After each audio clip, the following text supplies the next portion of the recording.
thank you so much for watching. If you like the song, you might. All right, everyone. Thank you all so much for hanging in there. And thank you so much for tuning in to Lionhead Gaming this Thursday evening. And you know what that means? That means it's time for some more Song of Rapture. Now, it is still March, so we're still running our wonderful giveaway, so be sure to do !giveaway in the Twitch chat so you can get the link and details to enter into our Women's History Month giveaway right here on Lionhead Gaming. Now, without further ado, Monsieur Elman, it is your wonderful game that we get to play tonight, so what do you have in store for us? Our valiant vanguard, they were standing several miles above the sea level, I guess, of the world of Hearth, within the mountains of Mount Cod. They had just encountered something sort of dangerous, more of a challenge to their skills to continue their pursuit of this dragon who resides within this mountain, but that's not my story to tell. Can someone tell me what happened last time on the Song of Rapture? Ooh. Hello everyone, Tamarkan here. Give you a bit of an update of exactly what we are doing.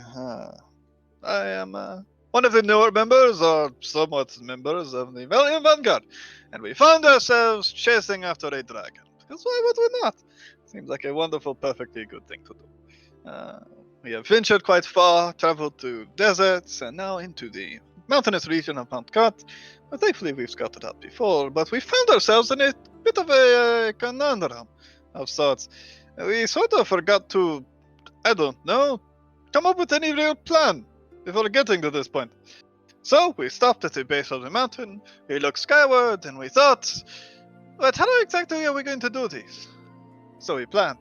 It's a relatively simple plan. We stashed our cart and horses at the bottom, too treacherous to bring them up, and we thought, well, there's somewhat of a small army between us and the dragon Obsidian, so maybe something a little bit not conventional. We kill the snake by cutting away its tail first.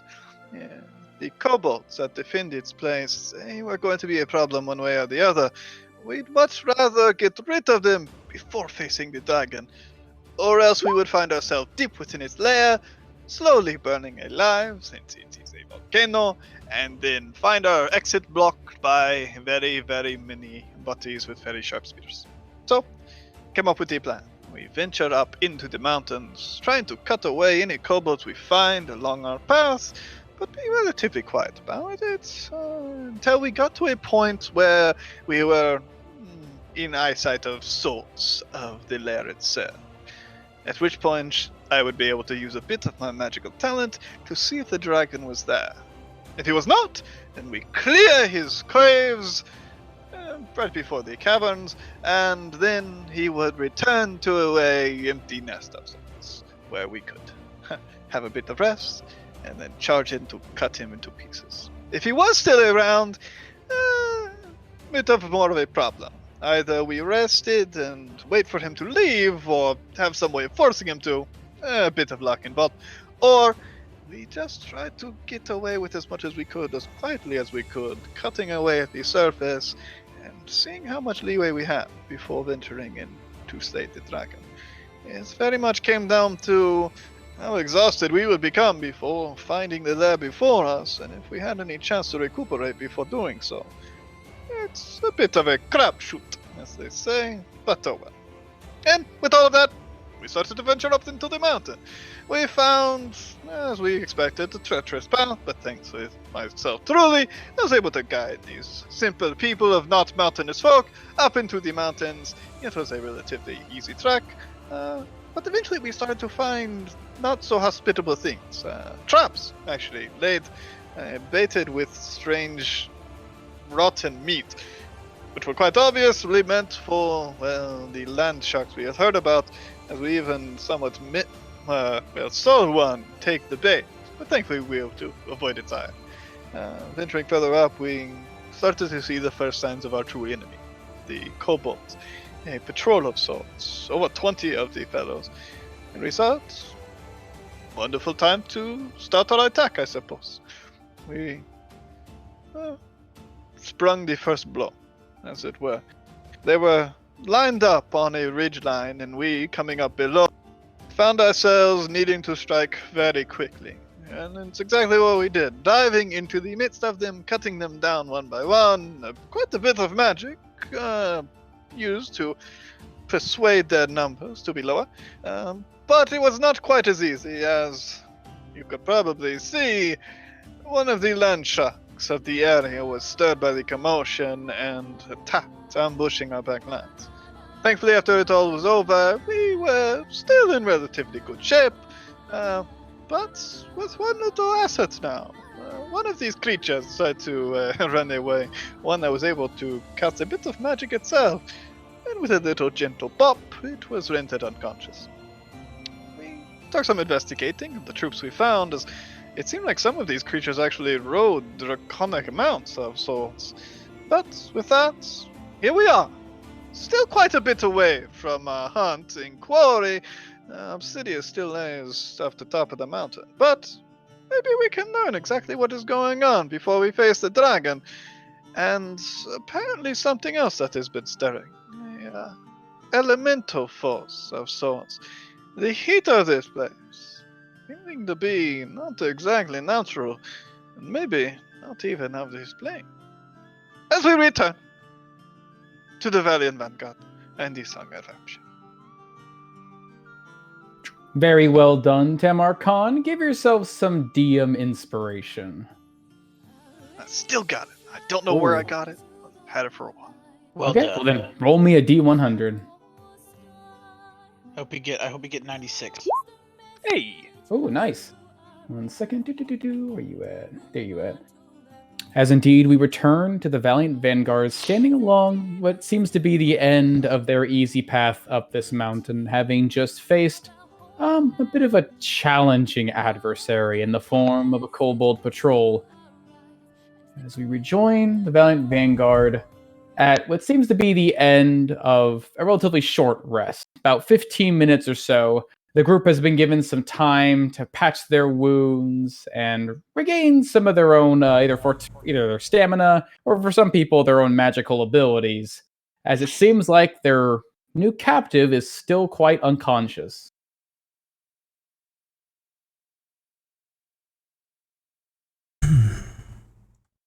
I am just Right. taking a short rest after I've poked and prodded this draconic mount creature and investigated. Who's talking to this thing? I have some questions in mind that I'll ask it. If anyone can think of something I've missed, feel free.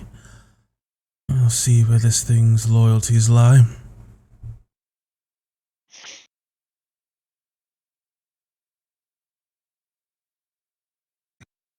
Are we going to wait for him to wake up? Or do we have a plan for that?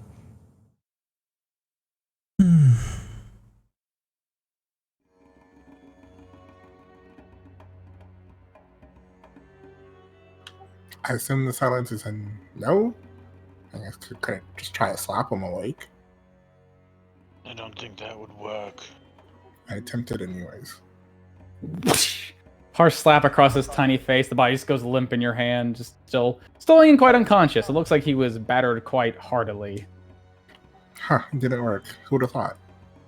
Me. He was quite beaten. I could mend his wounds to bring him back, but I do not have a ton of magic at my disposal. Probably best to conserve it. Yeah, save your strength. Let me see.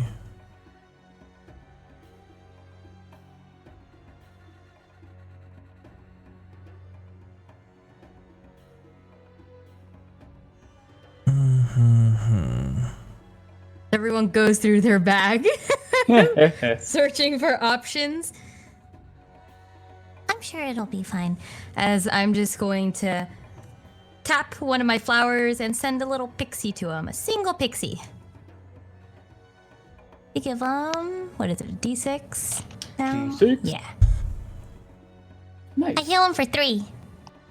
Give him 1 temporary hit point as is that a flower you said, right? Yep.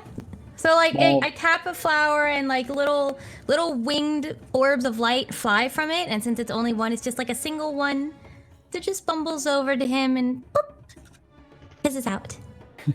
This small little flower, petal and all, touches this creature on his wounded face, and then once it touches him, it seems to just sort of flutter and disperse, almost like a little puff, as his eyes begin to sort of roll within his lids.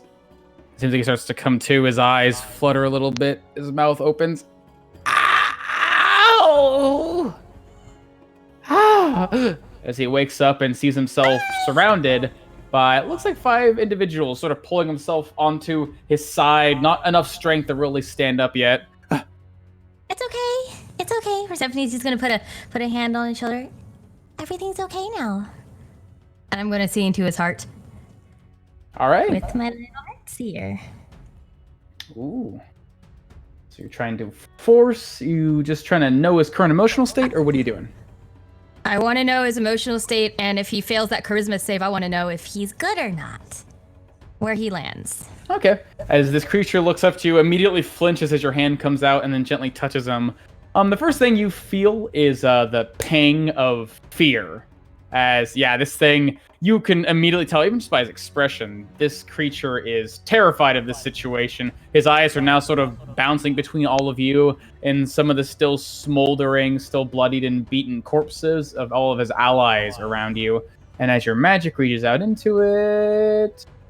Ooh, nice. You finally reach into this creature's heart, and you feel sort of this, like, soft burning sensation. This... not quite a gentleness that you'd expect of a good aligned creature, not a mellowness of neutral. This creature, at his heart, is a foul little thing, at least one might be able to say. He is a selfish creature, one of the evil alignment, but it seems like it's not a wildfire of sorts. It's not just this hatred or evil or malice that just seems to be unkept and uncontrolled.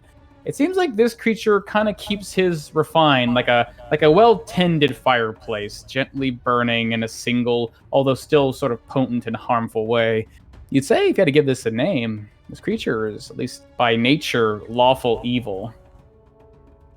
Why haven't you killed me? Are you going to kill me?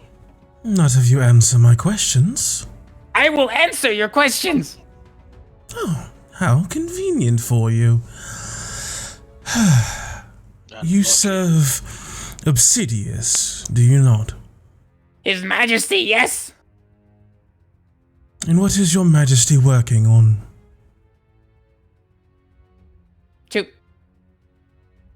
What is Majesty working on? He wants Did he not fire. tell you? Yes, he wants fire. He wants to get the strongest fire. And how are you giving him fire? We're making a lock. You're making a lock. A lock. And who else does he have serving him besides your kin? Anyone unlike you? There were great drakes. Strong and powerful drakes. Pieces of him made whole, but so much smaller. Anything And else? fire. Great fires. Spirits from another side. They come out. He scares them and then they serve him. His great majesty. He scares them? He scares all.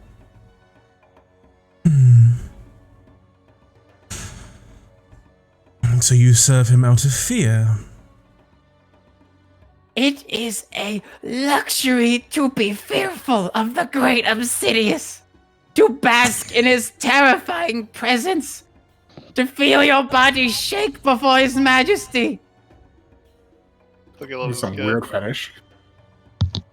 As you see him look down at his palms, and now looking closer, you guys saw a bit of him before. They look like just like these flat shards of obsidian, just sort of embedded into his little scaly skin. And as he looks down at him, you can see him trying to like tuff like small puffs of smoke, but then he kind of like he's trying to force something out of them, but nothing seems to come out now. Ah, It He has is. gifted us.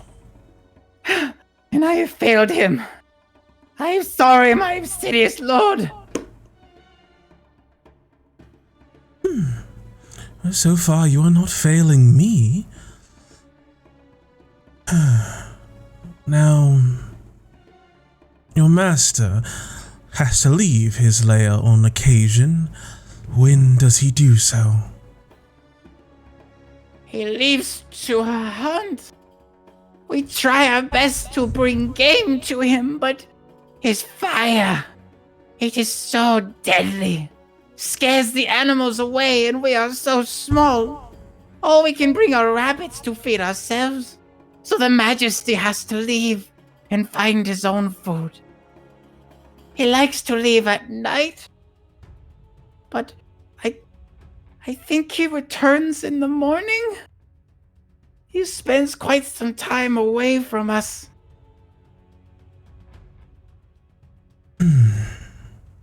And your brothers and sisters, how many of them are there?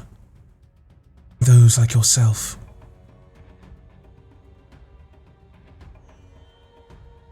Do not remember.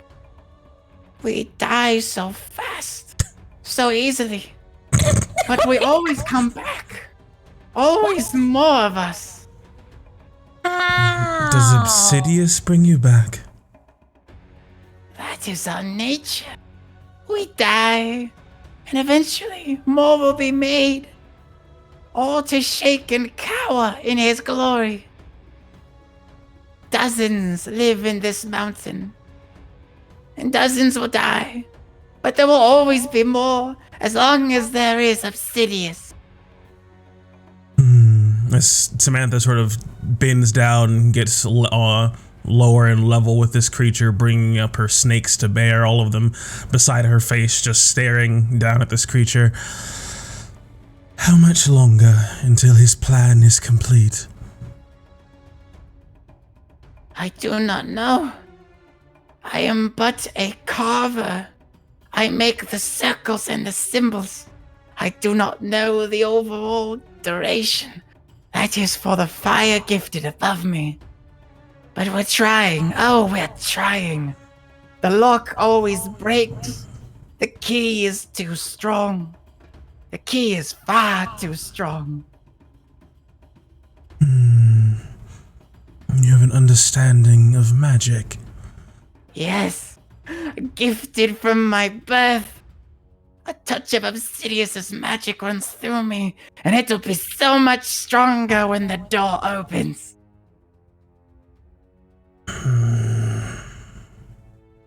Do you know? A little puff of smoke comes from his hands, and Do you know the pathways through this place where your brethren hide? we nest all throughout the mountain. We go deep into the rock. But this is the easiest way up into the peak. The holes are too small for us to carry our gifts to him. We had to go through the mouth. No. As he pulls his mouth away, I was about to say something, but turns his snout. What was that? I am in no position to question you. No, it's okay. I give him a reassuring pat on his shoulder. I am not scared of you. You're not Well then. scared of me. He's looking at Persephone when he says that. Oh. Okay. Yeah.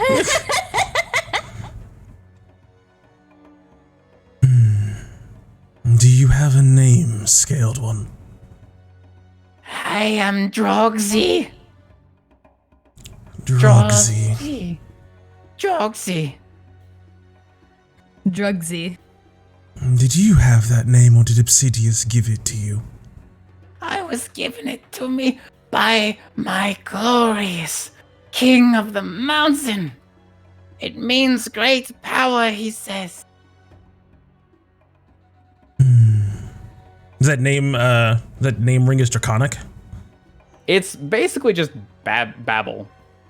Like That's in like Draconic baby word, speak? if you really like went back to like old Draconic words, which you would definitely know some, it's more like someone just took two. Like if you took a name like Jared and Blake, and you said your name's Jalake, It's kind of like that. Like it sounds like nonsense. Like it could be a name, but it's just kind of like a weird, broken non-name. To someone ignorant, it might sound like a great name. Your name means nothing. Obsidious means nothing. He has you all covering these mountains because he is afraid.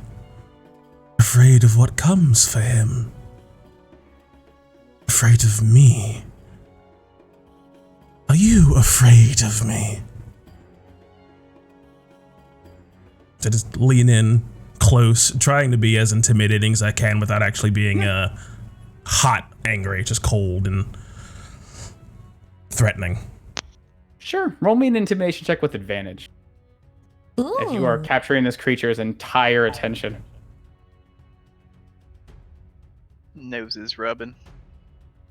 As snakes sort of spread wide around him, just encompassing him, almost like if your presence was sort of coiling around and constricting him. His head starts to lean, sort of retract back, his little lizard neck sort of almost like accordioning down to his shoulders as he sees you getting closer. Yes, you are very, very frightening.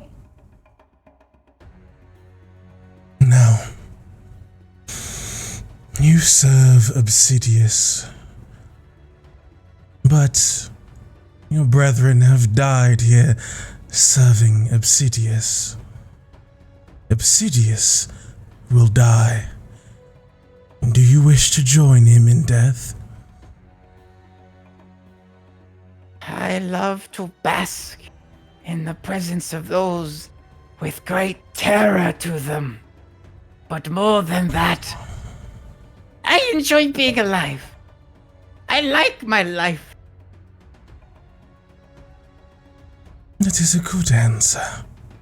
But I want you to really know who it is you should serve. As Samantha calls on a bit of magic and tries to scare the living shit out of this thing. Oh. Channeling in, As I'm going to cast a little Cause Fear at, I guess, 5th level. Which I guess I could target everyone else around me. me scared too. Yeah, just target everyone just for shits and giggles. Alright, let's see. Ooh.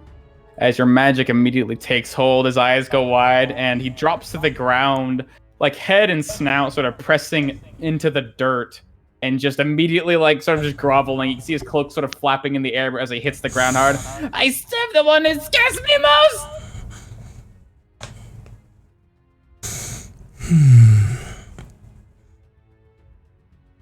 Samantha, this isn't going to turn into another, what's his name? The guy we Timbermaw? set free? Timbermaw situation. Does that seem like it could end up in that same direction? Granted, he seems a lot more eager to serve someone he's afraid of, but... Maybe he'll be a little more like Marrowtooth in that regard, but... Do you have other slaves? Consider No. Not that. particularly. But my understanding of this... And she just sort of gestures, like, lazily to basically the world, is that something like this is a lot more useful in places that have walls and guards. Double checking my understanding of kobolds in normal society, God. That they're more accepted in society? Correct. Chaotic Not evil. usually. We went through this with the goblin thing. I think the whole thing was if you can vouch for them and you're like a high position. Yeah, or they're something. still monstrous humanoids. If you brought one into town, you're gonna get looks. But they're still monstrous little things. They still live in mountains and stab people. They still attack random people walking down their patrols. But again, you think if there's anyone that you could They're probably better than keep in goblins. control, if there's anyone you could keep in control, probably a kobold who's completely 100% terrified of you. Plus, we're going to be dragon killers when we come back to town, so I feel like our word has a lot of weight. I'll hedge my bet on that. I want something already. As you cower on the ground, Forget your old name. It has no purpose. It means nothing to anyone, not even yourself. As in real Draconic, not giving him something gibberish, what would be...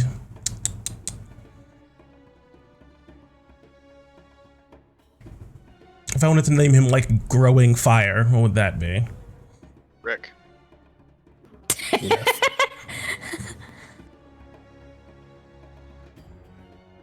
Fuego. El Fuego Grande. It'd be something Zasir. like Zasir or something. Usually anything growing has a growing, like a long A to it, and anything that's like fire is like ear, ire, anything like that. Brissinger. Yeah. I'd hate you, but yeah. You hate me.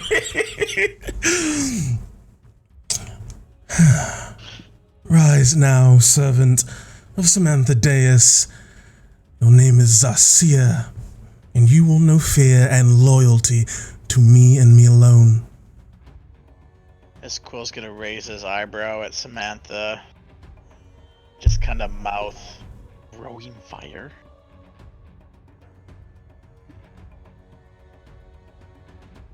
Persephone gives like a slight.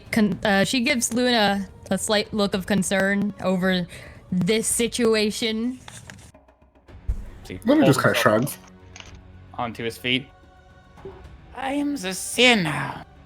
Yes, this is a wonderful name. I shall treasure it and do my best to remember it, as not to anger you. You are a growing fire, Zasir. You have potential. Possibly. Does anyone else have any questions for Zasir? Something he may know. The obsidian? We're building a lock kind one. Oh, that's what they said? Yeah. Okay, never mind. Yeah. I don't They're know. building a lock. Building a lock that can withstand the power of the key. Yes, you Where thought you had the is key. the key? It's at the heart of the mountain, What is deep it? within. Don't know. We can see it, but we cannot touch it. It's very powerful. Many of us have tried to move it, to shift it slightly. It's hard to build a lock around a key you cannot touch. For those who do, are destroyed. What does it look like? I've only seen it once. But it is round. Perfectly round. And it glows with the bright light of molten rock. Interesting.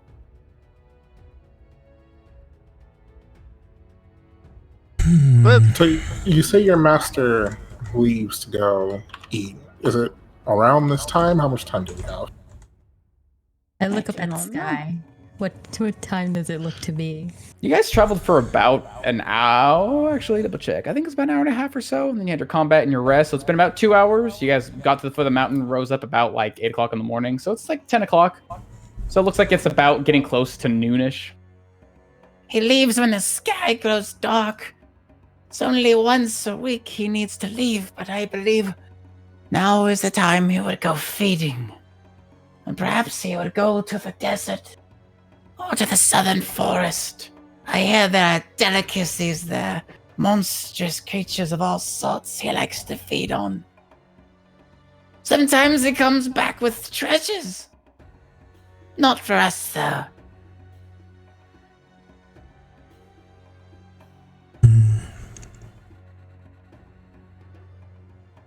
my good friend Little Sazir, I've actually been here once before. The very top of this mountain, the hole that falls down below.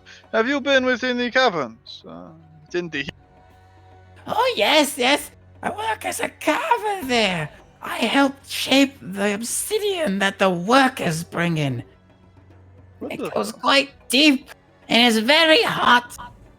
That is what I was curious about. How deep are we talking? If we are to venture into that cave, how long would it take us about to reach your previous map?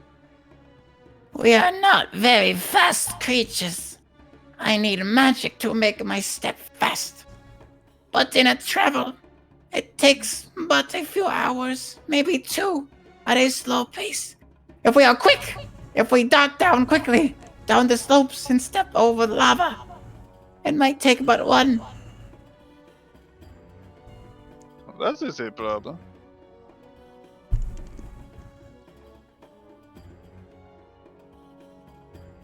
I'm assuming everyone sees the problem here. Mm-hmm. Yes, it takes about 2 hours to get down there. Well, it takes 1 if we move fast. But that's how But long. still, Is there an hour no is all we way? have. Is there no way to your master without ascending to the top of the mountain?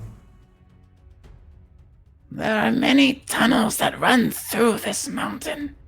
We use it to slip by in case danger reaches us, or in case we need to hide. There are ground dragons that come from the earth, and sometimes we need to slip away. But As he sort of motions up towards what looks like the hive-shaped holes up in the corners. it takes far longer to reach the center, to reach the nest. We use them more to hide than we do to traverse.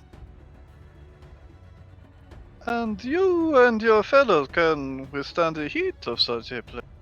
Oh yes, made from the scales of Obsidius. We are born to live in heat, born to toil in it.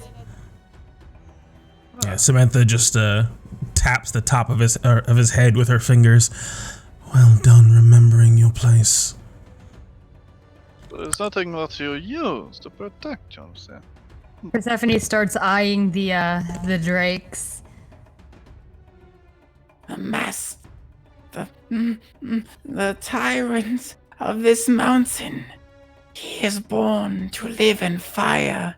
All those he creates, all those born of scale, flesh, and blood, they may live in it too. Just as we, just as they. Their hides are very well at protecting those within. Persephone, are you considering what I think you're considering? Yeah. Do you have the time? I don't think I have the skill, actually. Well, Just thorn with the skin off. it's one thing to have the idea, it's another to be able to actually do it. I've never crafted anything from animal hide on this level before. So, I don't know if just draping scales across her back would do very well. that's another thing that I was worried about. I mean, that is literally how a fire blanket works. how long does it take you to make potions? If you can make potions from, I guess, this how morbid, their blood, would that possibly work? If they're creatures that can resist the flames? That sounds like alchemy as a player to me. Okay, good. That's not my area of expertise. I'm really good at taking it from plants and reagents, but blood and ichor from creatures, that's... I don't know how to do any of that. I can offer my blood. As immediately starts pulling out a knife and going for No, his Do no, not. no. He's tied up. How does he got a knife? Oh, you set I him? don't think Okay. we tied him. Did we tie we him? tie I him? don't remember I know. tying him. I don't remember tying him Someone up. I think I he's don't just remember tying him. Yeah, He's he's just on there. his knees. Yeah, I just plopped him on the ground. Do not offer up your blood unless I ask for it. So I'm Yes. looking him over. Like, you said he has shards of obsidian, like, in his scales? Like it looks like there's like some spots here and there across his little red scaled body, but like the major spots seem to be like these little plates of sorts. These small, like almost like if someone carved it into the shape of a scale and just like plugged it into the flesh of his palms.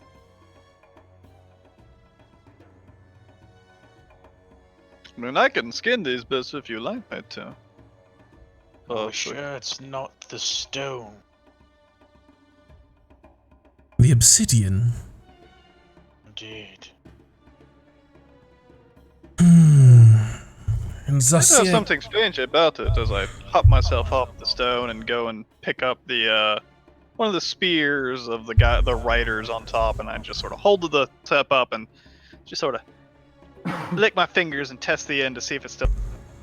Touching the the spears themselves look like they're made of like this long white stone, which now looking at them, they look almost like chips of teeth or something, and then around it are almost like a bouquet of small obsidian shards, as if it's almost like stabbing someone with like a porcupine end.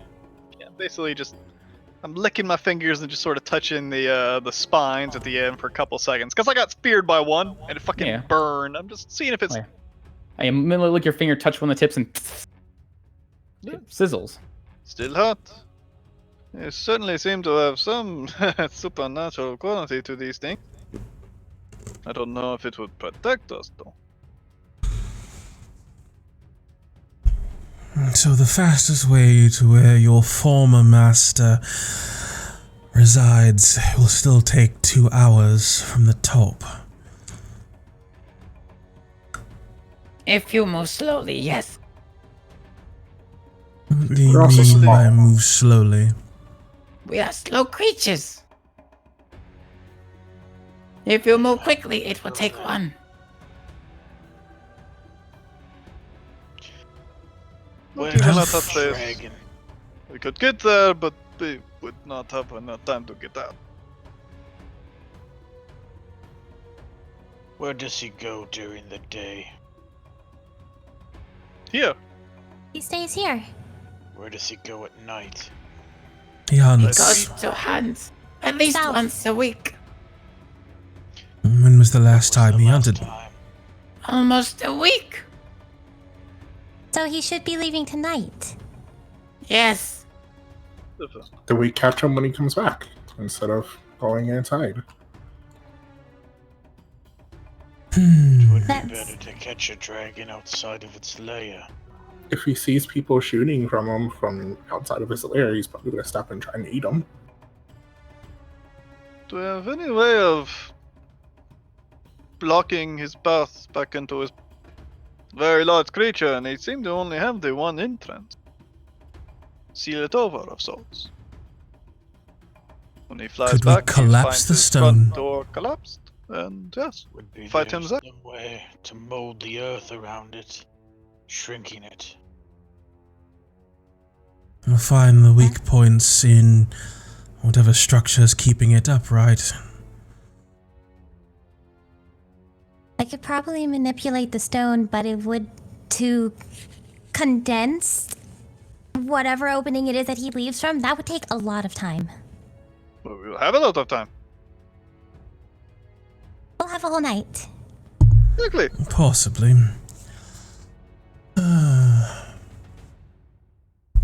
Though we may. Could you not turn some of the rock into mud, into that weaker flowing substance like you did before? I could. If only we had a dwarf or two with us.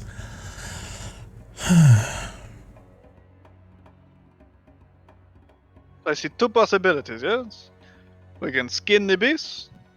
Not exactly make anything, but have patches of scales. Have a pelt. So, yes, when we reach the top, we could try draping ourselves in these things, see if that protects us enough to simply at least travel within the midst of it all. If that does not work, then we forego venturing into the tunnels within, and once he leaves, we seal the entrance, and once he returns, we strike him at the top of the mountain. Problem is, if he wishes to escape, we will need to have something to stop him from doing so, but I bet he would be quite angry. Probably want to kill us, so we might have a fighting chance.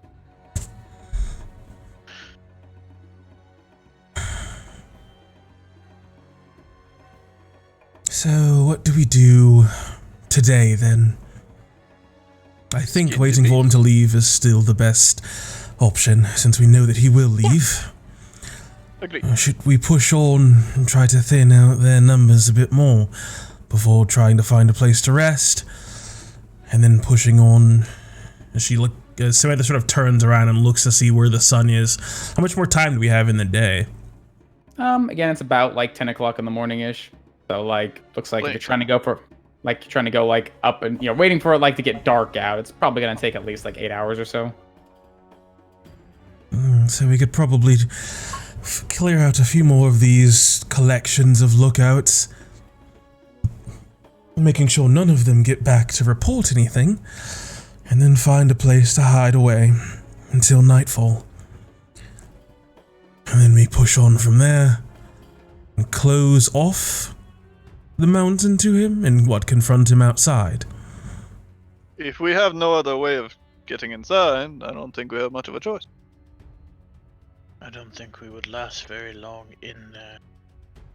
Agreed. How would we Both of get them we have inside once he leaves? We go through the top? Yes. Yeah. But again, So we get need to where ascend he more then. resides, yes. We need at least double the supplies that we brought. Which, after we kill him, I guess, bring Truth back to the town, and then we can get their help with resources to get inside the place. Possibly. Yes, Something that has to happen. Zacia, you said there were tunnels that did lead to his lair, right? They were just small? Are any of them large? Are any of them large They're enough for made your for for your former kind. master? The master needs no side tunnels. He leaves through his only opening. None shall stop him. He is quite strong. It would be hard-pressed to try and block him off, unless you have powerful magic. He would hate to see powerful magic. We have powerful magic.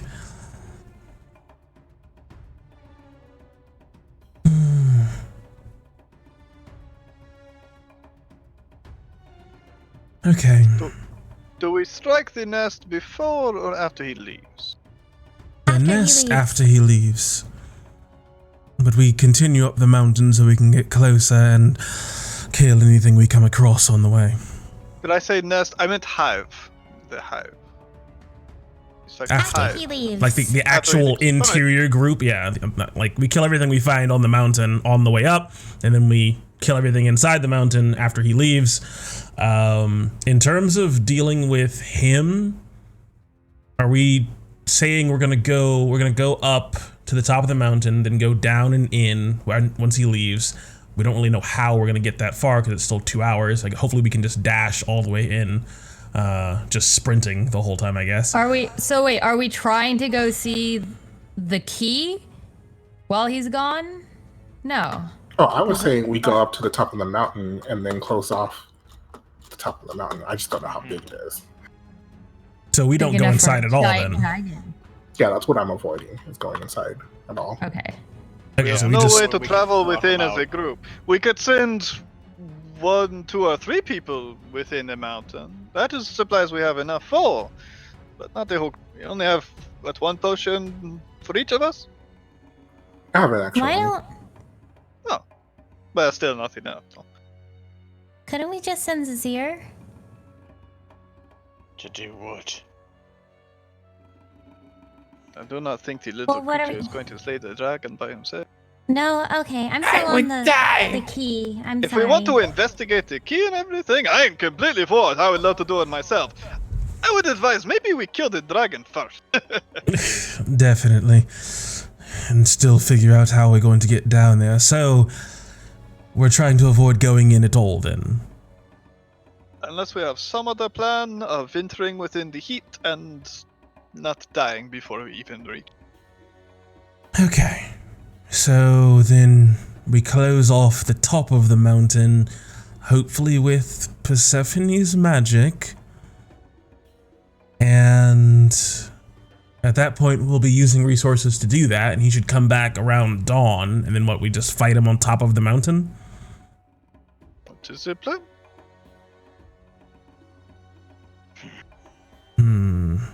Think of the Which is, of course, wishful Samantha. thinking. Yeah, because I was About thinking. I the mean, like, dragon on top of a mountain.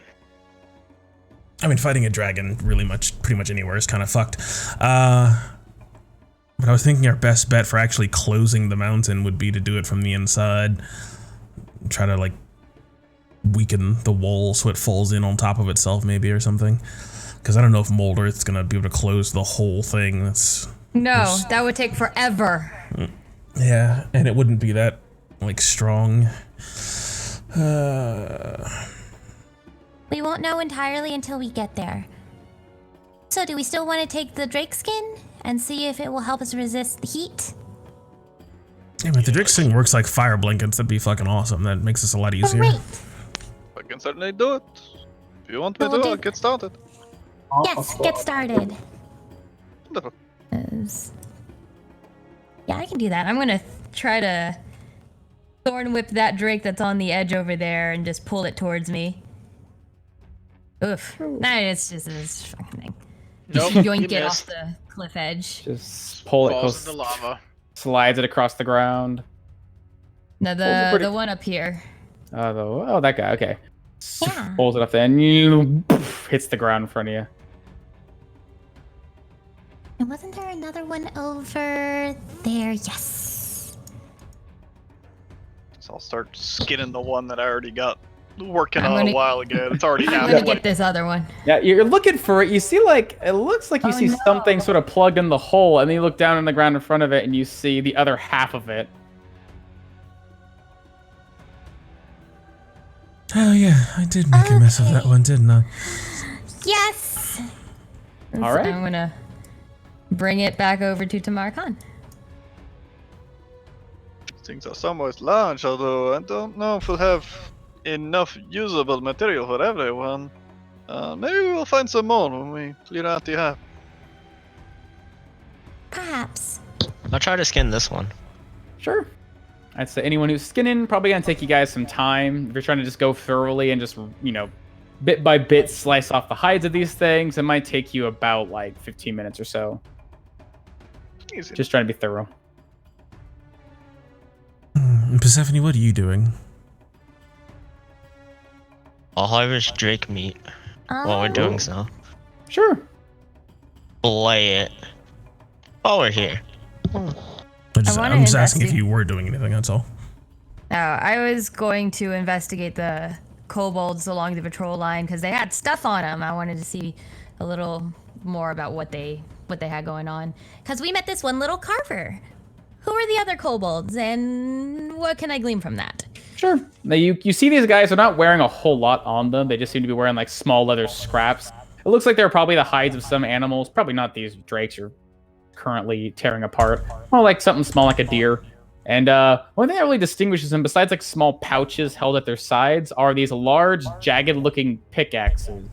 Pretty obvious to say that if they had any role here, it's probably as something of a minor excavator. And yeah, they seem like they sort of just would act like an axe, like a hand axe of sorts, just, sort of oblong shaped. But on them, you do notice that at least every so often, one of these small little, I guess we might call them miners or worker kobolds, have little small hide patches on their sides, where inside they contain some, it looks like rough cuts of certain metals and gems. About 12 of these bags in total, with just a mixture of just like sharded and others just sort of like large ore clumps of like ruby, quartz, some bits of like gold ore and silver ore and copper ore. You think looking at these things just by weight and how much there's in them, you might think like these 12 bags, each one might be worth about 150 GP in terms of just gems. I'm taking those. Sure. Besides them, there are the ones who are far better armored. There are ones that seem to be wearing, it looks like, armor made out of scales, but these scales are, the armor itself is pretty rough and rudimentary, and after you guys' damage, you guys definitely destroyed a number of them. But it looks like there's like these combination of black, I guess now obsidian, and red scales sort of making them up. You might think like, oh, it's like a small form of scale mail. They have these strange spears that you're looking at. It looks like they're a combination of teeth and obsidian shards. And these large shields that, looking at them now, although they sort of seem damaged and scratched and broken, these shields are made of, like, they're scales. They're very large scales of like a dark red color. They're like almost like metal, but they're smooth and cool. They're not quite as heavy as metal is. And besides that, if you were to look at anyone else during this time, you'd see one creature sort of pinned up against this small cliffside over here with a bolt in his throat. He seems to be wearing like a whole backpack full of things, like straps of leather holding on to different contraptions. It's a bunch of different things. You see, like, it looks like flasks of what look to be like some strange bubbling material, probably acid. One of them looks like a small jagged orb of obsidian, but as you touch it, it feels warm. Like this thing is like hot just to touch. Another one seems like a small clay pot that sort of look inside, give it a swish. There's like something slow and sticky sort of rolling around in it. Another pot as well made of clay, but it's corked, and it doesn't need to be corked for you to really tell what it is. Just getting close to it, your nose just feels that bitter sting. Oh, there's something rotten in this pot. And besides that, you find a small leather bag that you kind of open it up, and you almost think it's like spiders inside, but instead these long, small, like both metal and stone shards, like tiny little like barbs, almost like caltrops, but smaller and sharper and in greater numbers. And the last thing you see on this creature, strapped to his body, sort of like in a folded position, but now almost damaged. Thankfully, he died in such a clean way, he didn't break it upon impact. It looks like the only thing you could describe it is as a catapult, but like a small one that if it were to activate, the cup would go right over his shoulder, and there's a rock just nestled right in the middle of it.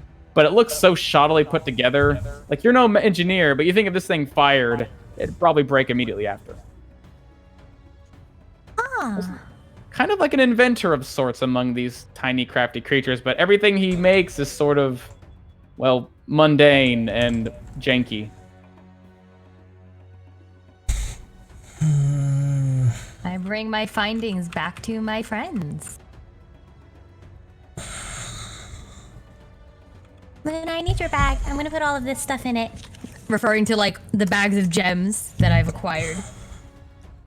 Alright. You should really get your own bags. Well, I It don't is quite have- useful. Do you not have the money As for one? I just shovel it in there. No, it's fine. And Persephone, Yeah? can you do me a favor? Depends on the favor. She just smiles dryly at you at that. Can you see to Zasia's wounds for me? Yeah, I have just the things for his wounds. Just the thing. As I pull out, like, this little, from my herbalist kit, this almost little spongy, mossy, yeah, just like this little patch of moss with a little bit, it looks like a film had developed on the underside of it, and Persephone's just going to peel it off and put it on one of his wounds. Just keep that there for a couple hours. Ow. Yeah, it's gonna sting a little bit, but it's gonna be okay. Just a couple hours. As I give him a Lichen Poultice, Hey, lichen pulses. Look at you Lichen using your poultice. items. Yeah. What'd that do again? I know I wrote that item, but what'd that do again? This is a soft mound of spongy moss treated with several reinvigorating herbs. If bound over a wound, it promotes quick healing. When applied to a creature as an action, it heals 2 hit points for every hour they spend below their maximum hit point value. A creature can only benefit from 1 poultice at a time, and only if they avoid strenuous activities for the duration or risk reopening their wounds. The poultice lasts up to 5 hours before losing its effects. Nice. Good job, Omen. Give yourself some damn inspiration. Now, yeah, it seems like after he sort of sits on his little, looks like definitely he got like a big gash up on his shoulder after someone struck him quite heartily, but he put it right on there. Seems like he's sort of uncomfortable for a minute, but after a little bit he sort of just settles, and it seems like he's a bit more energetic now, if only a bit more. I want to ask, what are we doing with this little fellow? Is he coming with us? I'm going to keep him. He's not a pet. With us, or? But that's also a better question. We're going to be traversing up this mountain. What is he going to be doing while we're doing that?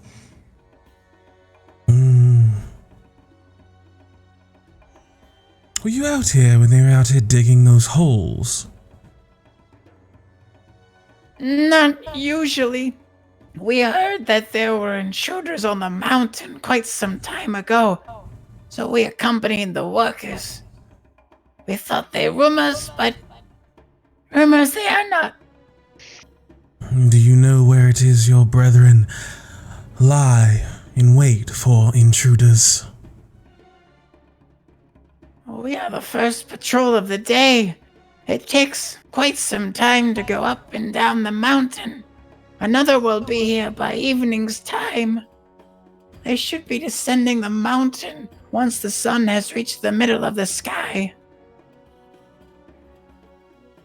We should probably do something with the rest of the bodies. If they are they going to descend the mountain on the surface or take the tunnels? More than likely, they'll descend down the tunnels. We have most of the workers here. We bring the guards, but the drakes can't quite fit through the holes well. I'll likely send a few simple guards to keep eyes on us, to watch our path to make sure we weren't eaten by land dragons. But He looks up to you, Samantha, and sort of looks around. we are often eaten by land dragons. Not an uncommon sight. I wake up every morning like it's the day. Okay. So if they're going to come through the tunnels, then our best bet would be to push the rest of these bodies off the side of the mountain and wait for the next group, then it sounds like. Is there not going to be another group further up the mountain? In time. Well, maybe we don't have to worry about them. It would take them some time to traverse back up the mountain, back and forth. If we run into them, we run into them. But we do need to start making progress up this, so I think we can move the bodies, and then we can keep going with our drake hides. It's Quill's already shoveling them. Oh, it's like just Kobe. Picking up these children-sized creatures and Yep. throw them to the air and then down to the hole. Yep. I ain't afraid to toss a child into a hole. That's cool, Lord. How much May I longer will open it up? take you to harvest their hides off those drakes? Me and Svetal are working on that. Should be done in, I don't know, under an. It won't be pretty though. We're not. We cannot cure them or anything. I would like a functional cloak. Don't know if we're going to get that. Yes, there's no tanning racks, and we don't have the time to wait for it. They're going to be It's going covered to be a in very bloody. fleshy, and yes. Well, we can get most of the blood out, but it will be very fleshy and very stinky rather quickly. And thankfully, there is magic for that. Wonderful. Gonna be constantly casting prestidigitation on myself when I'm not fighting. So they come out the tunnels. Do they group here? Is this where they come to watch, or will they just pass us? They come from the tunnels to see if they have made it back. If there's no one, they simply take the tunnels and return. So maybe bet? Maybe what? Bet. We lie bet and wait. They see their friends, maybe they're in trouble or something, and they come to investigate, and then we start. Or we simply go about our business. Because if they are in the tunnels, they do not come to us. It seems like we will not be able to find them. Yeah, that's what I'm thinking. And if they find them in the holes that the boulets are getting their food from. And considering that it sounds like that the Boulets are a predator for kobolds, they might not have any reason to suspect anything's gone wrong. Besides the skinned drakes, of course. No, those are going in the pit too. The land dragons eat all. Okay. And Samantha just sort of stands up now, finally, and just kind of calming herself down and bringing her snakes back to a much more relaxed position, and just closes her eyes and thinks for a moment, and just thinks about what it is they said that they're gonna do at the in regards to the top of the mountain, and trying to go in and maybe block it off because we don't have enough time to get to his lair or whatever with the potions that we have. She just tries to just think about what it is they said they're going to do, and just see if there's something obvious that, with everything that's going on, that they're missing. Something that is keeping them from overthinking. Hey, fuck it, why not? The worst I can get told is no, in which case we just go with what we said. But if there's something we're missing, there's something we're missing. One thing that you need to keep in mind is you're asking a kobold perspective in terms of how long it takes to get down into a volcano, and they are slow creatures. Yeah, So I think that's what he was saying, was it takes down 2 hours, so it'll take us an hour. If we run, it might take us like 30 minutes. Half an hour. Yeah, but I can't imagine How running into fast the pits are of hell kobolds? and lava. You can Not play very as a fast. kobold. Yeah. They don't have 30 20 feet feet speed. speed. 20 feet? They're slower than dwarves? They're tiny. What the These seasons fuck? are. I think the player race, they up it to 25, but Okay, I was like, I've never seen a 20-foot speed PC. What the fuck? They're tiny creatures. I can only move so fast. Okay, so Pitter patter, go tiny. how kobold effective, steps. reasonably, how effective do we think the fire blankets might be? Is it actually worth Give it doing? a shot. Alright. I'm already cut the bitches up, so. We have a chance to test it. I can fireball you right now. The theory we're testing is essentially, can we wear their hide, or is it like something that's so imbued in like their existence as kobolds of Obsidia? So that's the theory we're testing. You know that Oh, for we're not most using of them, kobold skin. We're using Drake. yeah, you know that kobolds seem to be quite flammable. You've seen that quite easily with both combination of lightning and fire magic, that they burn like any other thing else. But it seems like they can survive in the volcano pretty well. These other creatures seem to take fire with a bit more hardiness, and it seems like they're also quite formidable in the volcano. So yeah, I'd say it's pretty reasonable that if there's anyone you'd skin and hide to make some sort of protection from heat from, yeah, maybe the ones that are resistant to both fire and also to able to traverse the volcanic interior. Is it gonna be a great solution? Probably not. Will protect you from fire? Probably not. But will maybe keep you insulated? Maybe better than being what you are right now. Alright, and Zacia, is there anyone in this whole group here, not here, but this whole mountain, anyone you have an attachment to?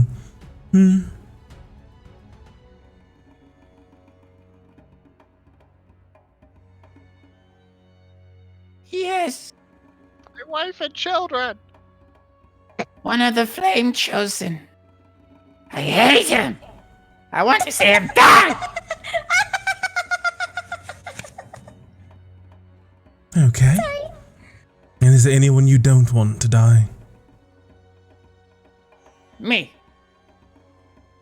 I've Just actually been you. thinking about quitting for a long time now. I hate all these bastards. I haven't had the courage to do it. The income is too substantial.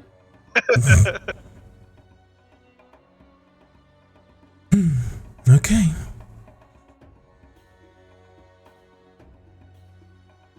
All right. So what are we up to? I'm hiding bodies. Kobe. God rest your soul. Eat.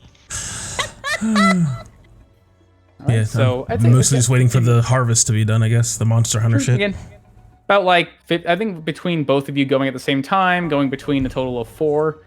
Yeah, I think it is only about half an hour or so. 15 minutes each. Definitely got my little short rest in before I got to hacking away. Oh, while yeah. They were all right. You guys basically had 15 minutes to do whatever you needed, and then you brought him back. So that was your short rest. So yeah, you guys have already had your short rest down, and you guys spent about 30 minutes just going through carefully as you can, carving these subs into what one could be called a cloak. One of them is a little more tattered. Seems like there's two halves of what one might be a cloak. You have some twine or string. You might be able to sew them together into something functional, but yeah. I wonder if I can get... It was like the kobold... It was like the normal kobolds, the sorcerers, the heavy guys, and the inventor dudes. Were those the 4 kobolds we saw? Looks like it. All right, Owen, I'm collecting the set. Jesus. Gotta catch 'em all. God, I rolled like garbage. Yeah, I'm gonna fucking collect the set and use my my capital to fucking have a little kobold adventure squad. There we go. The last one that does little basic shit for Ookwell. It's perfect. Yes. Yes.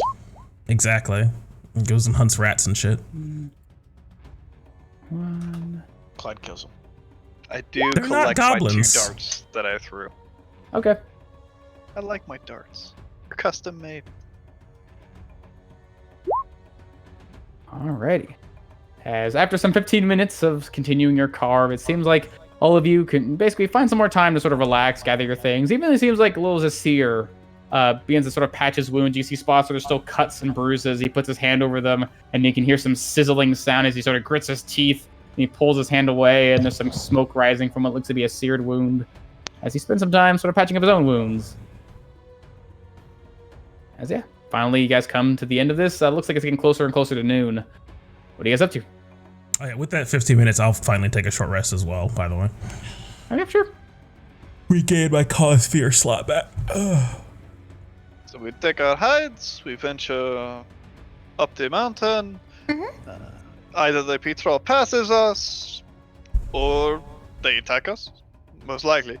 They will be venturing around us in the tunnels. I'm sure one of them will probably see us. We'll just have to be aware of such a thing.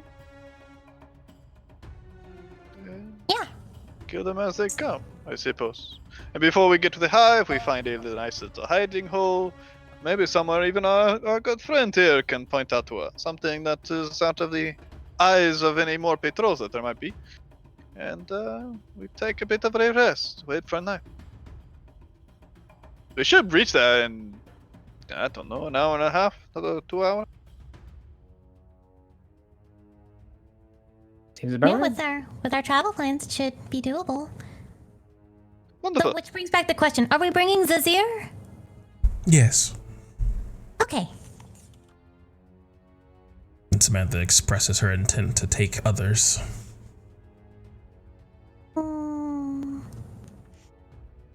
Persephone's just going to extend a hand to help Zazir off the ground. He's not going Gets to up on his say little anything feet. for that. I will go where I am needed, but I am not a fast climber. You are smart enough. I mean, we did intend Bottle to him fly in a in some blanket. parts, so In a Just- coarse brown blanket. Just tie him up and tie him to yourself. It's fine. Stick him on the Tensu's floating disc. So Let us essentially bringing finish him with us throwing would these slow us bodies in down. here. Let's go. I'll be make him climb. Okay, that's fine. off we go. Whip him to make him much faster. I'm assuming while we were skinning all those dudes, Cooler had plenty of time to chuck all the guys in the hole. Oh yeah. Spending some time basically going thrown into this hole. It takes a little bit, and eventually you start to find some. These things are only about 20 feet deep, and the kobolds stack quite easily. Some of the other ones start getting a little close to the top, but there's also the large holes you see these land sharks come from. They go quite deep, and some of them even go down to the mountain, and they're quite deep as well. So you can easily just chuck them in there. Yeah, and, this batch I chuck them over there. yeah, they quite easily just sort of they basically go deep into the mountain, vanish, and yeah, it's like a pretty good place to throw these How things. heavy are they? Kobolds? Yeah. Only weigh about, the ones without any armor or anything on them, seems like Persephone's already gone through their stuff. They weigh only 30 pounds. Okay, They're little punt 'em. guys. You can easily kick those dudes, and you can see them flop over the side and hit the hole. Basically, it's almost like becomes a game, just knocking these little dudes in the hole and watching them vanish. But yeah, eventually they all are out of sight. Do you guys even move the boule? No. No. Okay. The brave kobolds will ever slay one before the rest of them were eaten. Yes. Okay. Is there anything else you guys want to do, or you're starting to head up the mountain?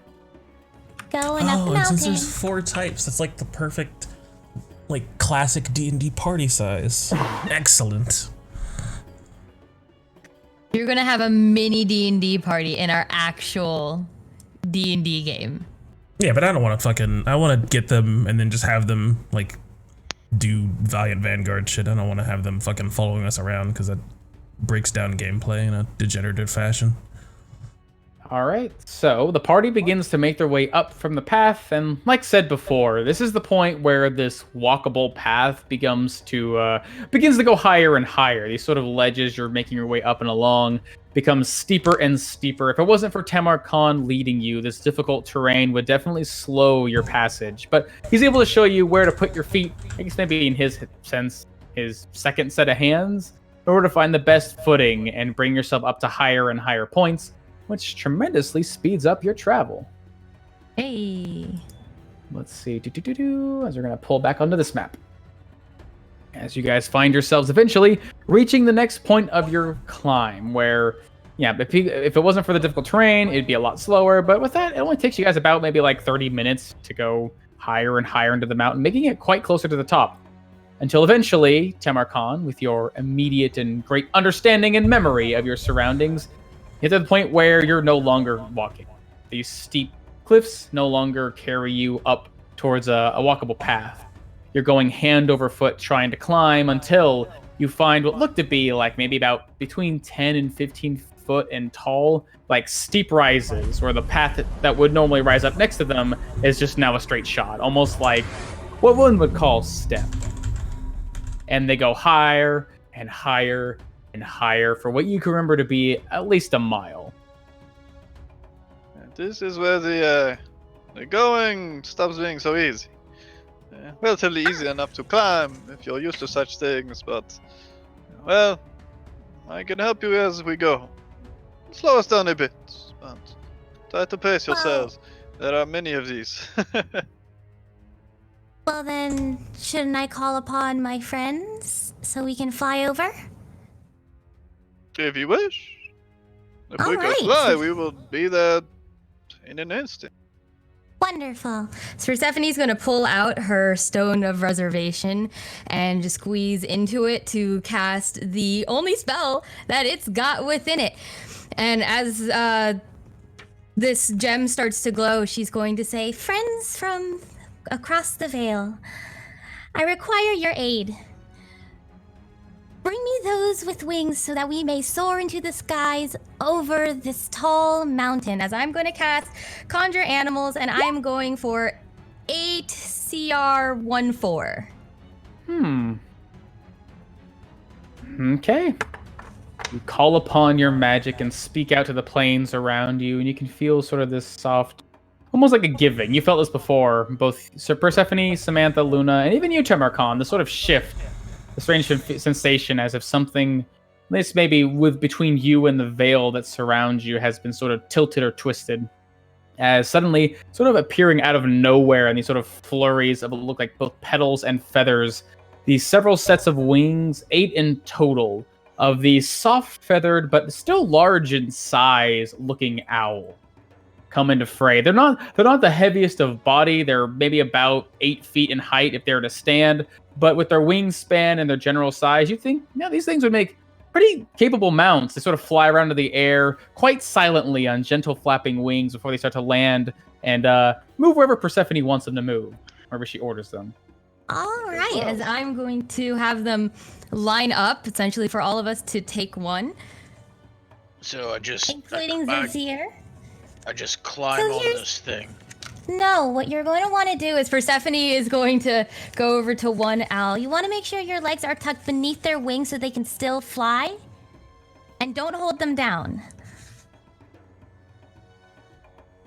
It's like riding a horse without a saddle and without We do ride reins. them. Yes. Wonderful. This Persephone's going to climb on one owl. And you, she points to the one that would be the only one without a rider. I'd like you to lead the way for us, please. How much do you weigh in total, Quildor? I'm Oh fat. no. Yo, big boy. Do you need Like, two? Total? Weight plus armor.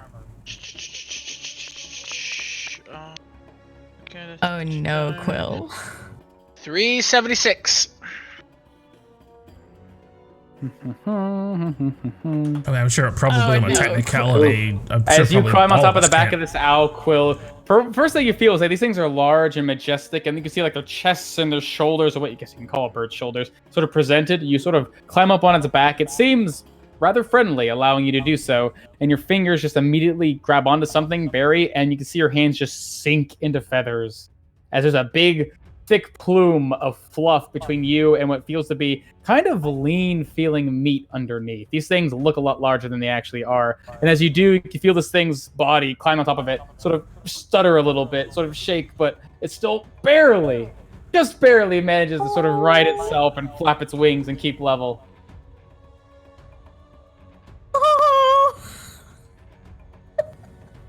They are not strong boys.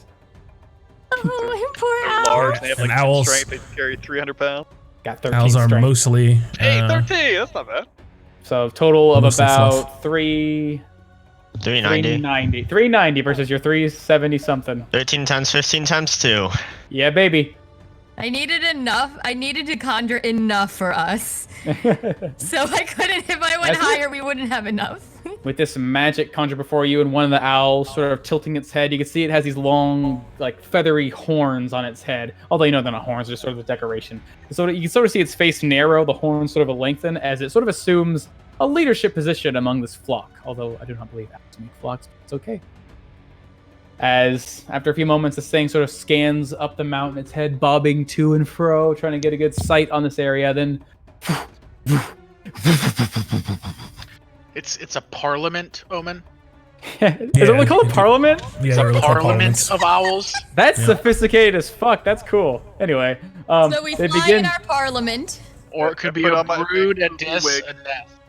my democracy. But owls are birds owls. of prey. Birds of prey hunt alone. That's not entirely true. Eagles As hunt in pairs. Leading the way, it seems all the members of the Valiant Vanguard, and I'm Yeah, assuming mostly little solitude. Zestier himself gets his own owl. Yes, he can get his own owl. Grabbing big fistfuls of feathers and just like trying to get as close to the back of this thing's head as he can. Because he's a little guy, and there's a whole lot of body Zestier. compared to him. Persephone's like mostly hugging her. She has like the biggest grin on her face. And then with a final flap, one by one, your owls begin to sort of kick off the ground. It's a bit of a sickening feeling for some of you who don't have much first-hand experience with heights or flying. Just the sensation of being knocked off the ground and waiting for the drop. But the drop doesn't come, as one by one, you take to the air. As, let me do some math real quick. Man, this isn't pleasant for Swift Hollow. It's like always falling, except not. This is very entertaining. It's like falling, but upwards. All right. And also, I thought it was as- just lying on her back. It's on As top the of the gun falls owl. off. Everything spread out. What are you guys doing while you're flying? What are you guys just... What are you feeling when you're flying? Because I think it's the first time you guys flew as a group. Actually conjuring magic to summon forth mounts to just soar up through the sky together. Oh, I'm just having fun with it. I'm fucking gripping onto this owl, and I'm trying to get it to swoop and dive all over the fucking place. It's definitely slightly uncomfortable not flying of my own accord. Yeah, I've flown a few times thanks to Luna's magic, and it's not too much for Samantha. Right now, she just has all of her snakes sort of just looking around in every direction, keeping a close eye out for anything that could cause problems for them. And she's just trying to keep that nugget of doubt that's deep in her stomach from growing. Okay. Yeah, Swift Hollow is just spread out. Just letting it take her. Mm-hmm. Quiller's Persephone's just not trying trying. to Directly in the experiment middle because of the this is fun. owl. What about you, Kildor? Quiller's trying to figure out if Samantha's gonna learn. When will you learn? Alrighty. And you guys are just flying like straight up the cliffside parallel with it?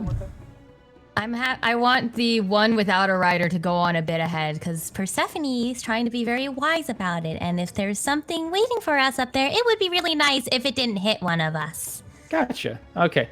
So for the time being, we're gonna take a quick 15-minute break. Because I feel like I have a feeling someone needs to pee. Maybe a quick 10-minute break. No? Yes? We good? We can take a break. Yeah, we can take a break. Okay, sure. Yeah. Sure. All right, we're going to take a quick break, you guys, and we'll be back in just a few moments. Thank you for hanging out with us so far, and I hope you stay tuned so you can see what on earth happens to all of our owls and whether or not the valiant vanguard end up plummeting into lava and burning away forever, or triumphing against the kobolds and the dragons, and whether or not I can get my little Squirtle squad of kobolds to go adventure for me in the end. Hopefully it'll be fun. Hopefully you'll still be here. See you in a bit.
All right, and we are returning now from that break. I hope you got yourself something to drink or a snack, use the restroom.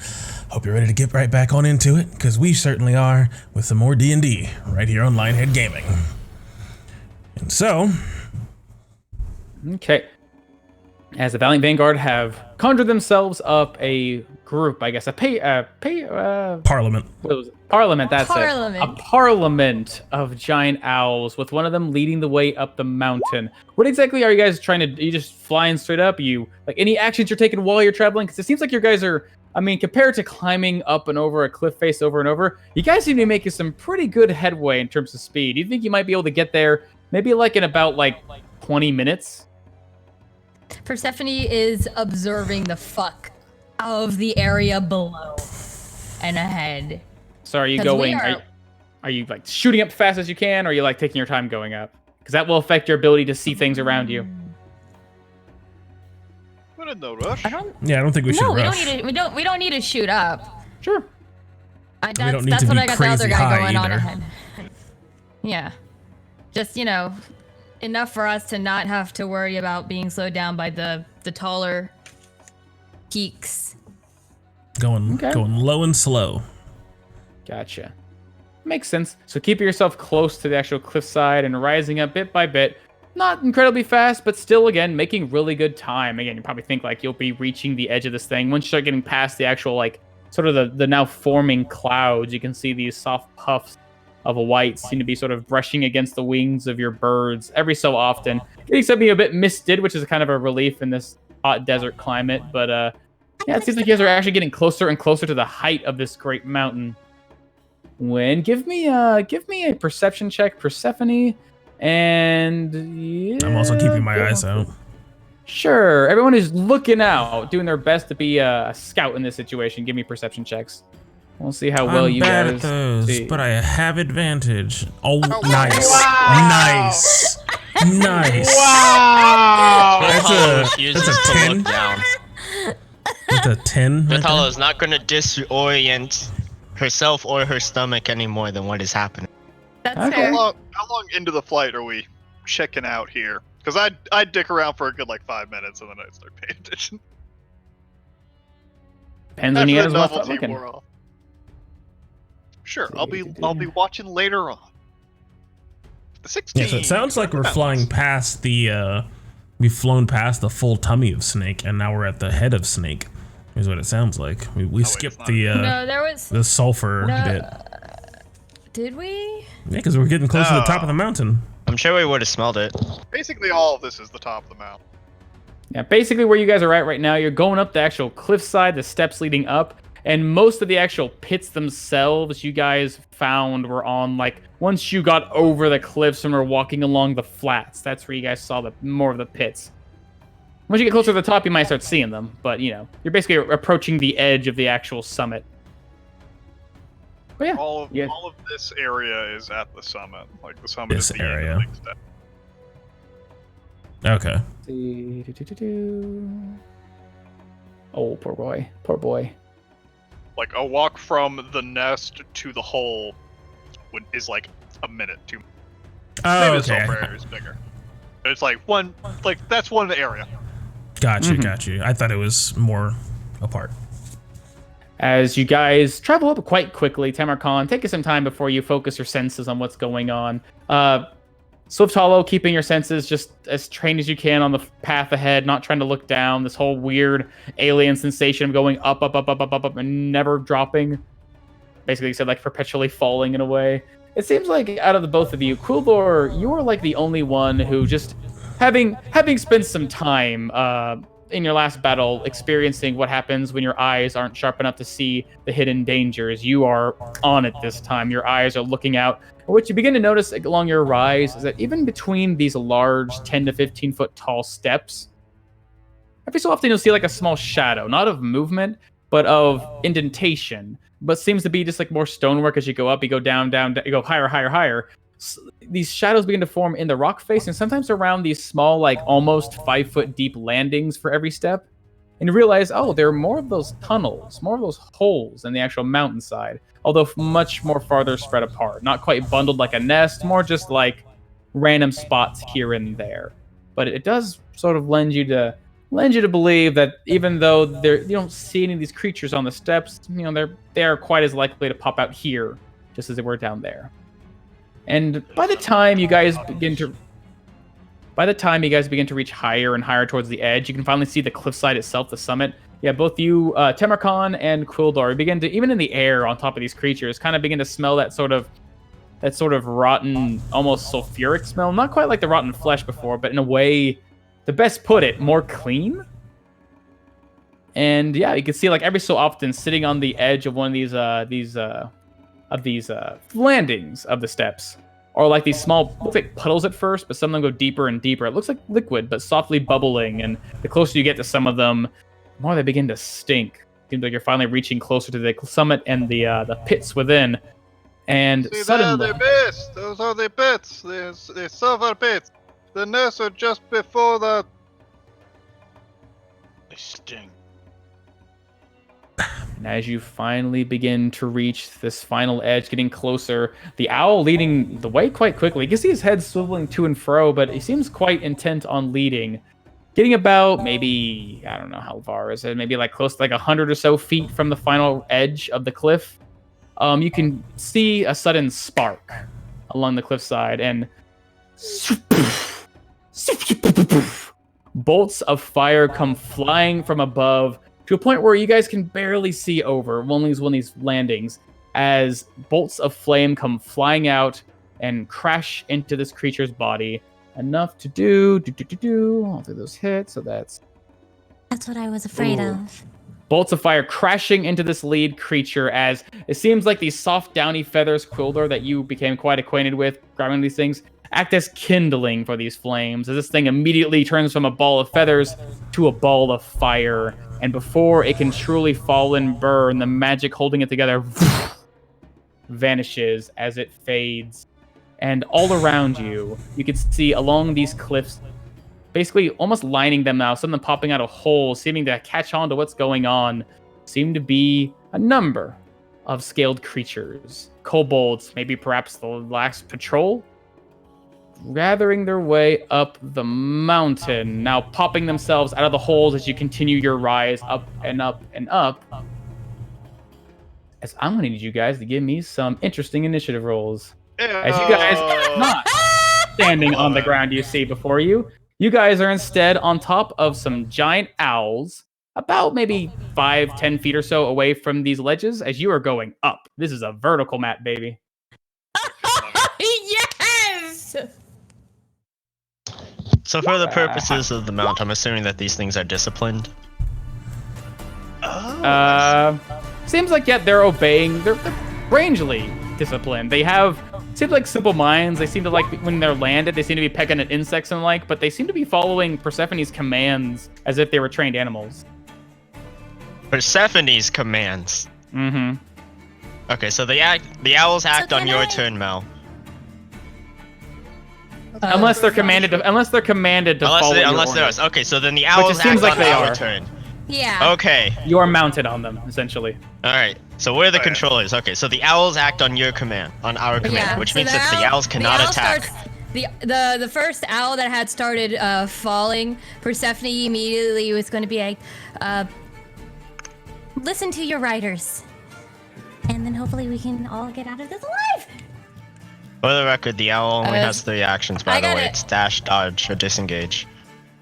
I gotta concentrate on this too, right? Even though it came out of the stone. Yes, you do. Oh, You're currently concentrating on the magic. Can you guys move your token, the little owl boys? Let me check if that worked. Yeah. There you go. Okay, cool. There you go. So, Alright. so like each one of these is like a ledge, right? Yes, each one's about like 5 feet in. So like down here, if you had to measure each one's like this, about 5 feet. Comparatively, this one's 10 feet deep. This one's like 15 foot compared to the last one. If you had to measure each one by their own, they're about 10 to 15 feet tall. And then there's like a ledge going in about 5 feet. Just enough for you guys to stand on if you jump down. Okay, and they're like steps, right? So like it'd be like a They're 20-foot basically steps. climb per. Yeah. Okay. Mm-hmm. We get a climbing speed with Tomakar?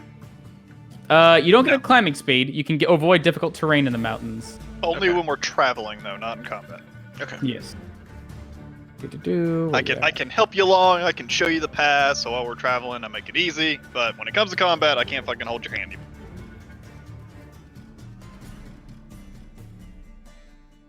Dun, dun, dun.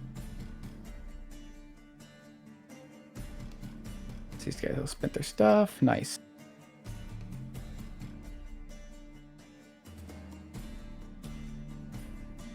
I think that should be it. Nice. All right, as these creatures seem to be coming from their, looks like some of these little divots here. You can see these guard drakes are trying their best to get over, climbing about 5, 10, 30 here-ish. Yeah, you're about that fast. Nice. It seems like they're trying to just sort of scale up the wall, almost like climbing up the flat face like a lizard, trying to get close to you guys, but not quite fast enough, so they have to go a little bit faster. As these things dash their way as close as they can to get to you, Swiftal. Still within reach, but it seems like they're just trying to snap up at you, but not able to actually get an attack in. Just like this creature. Oh, actually, this one can make it about here-ish. Nice. Getting close to you, Kuldor, as this thing's going to try and sort of reach out and try to bite at, I guess try to bite at your bird. Racist. Ouch. 21. Oh no, bird. Yep. As the bird gets snapped at, its teeth sinking into one of its wings and pulling out a tuft full of feathers. The bird sort of like stammers beneath you as, yeah, you can see this thing. Thankfully, for its own sake, it's more feather than flesh. But it's still quite wounded by that bite as it tries to turn around and swing its tail in your direction as well. Ooh! Oh no! As the tail smashes into the owl's body. Ooh! Doing just enough to barely... Ooh. As it smashed into him, you can hear the body crack as finally it hits a solid point as it immediately disperses, Kuldor. And I'm going to need a dexterity saving throw. Well, this will be a failure. Mistakes are made. Hey, nice! As this thing disappears beneath your body, but you manage to fall and you hit the ground hard, dropping to a knee. As you will take... That's not right. That's not right at all. There's a space there. Give me that space, baby. 4 bludgeoning damage as you are knocked prone on this ledge, but you are on the ledge. Let's see, as that creature's there. This creature here will crawl as close as it can, trying to snap out at this large, fluffy creature as well. Fighting at your bird, Samantha. Ash! Ooh, 22. Biting and digging deep into this thing's flesh and ripping out some feathers. As that will take... second bite will come down, trying to bite and rip. Pulls away and spins his body around, trying to knock him out of the air. Ooh, y'all are rolling high tonight. You're hungry for bird. No, my birds! But yours is barely holding on, but yours seems like it's still trying to fly up and away from these creatures, Samantha, as it comes down to your turn.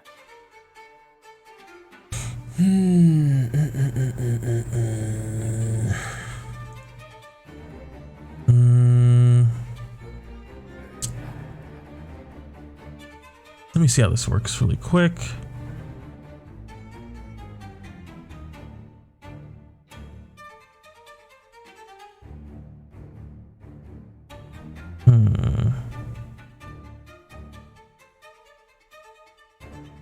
Okay, so you can only do this to one creature.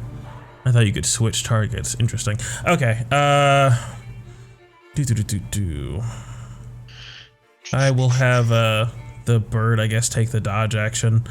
Are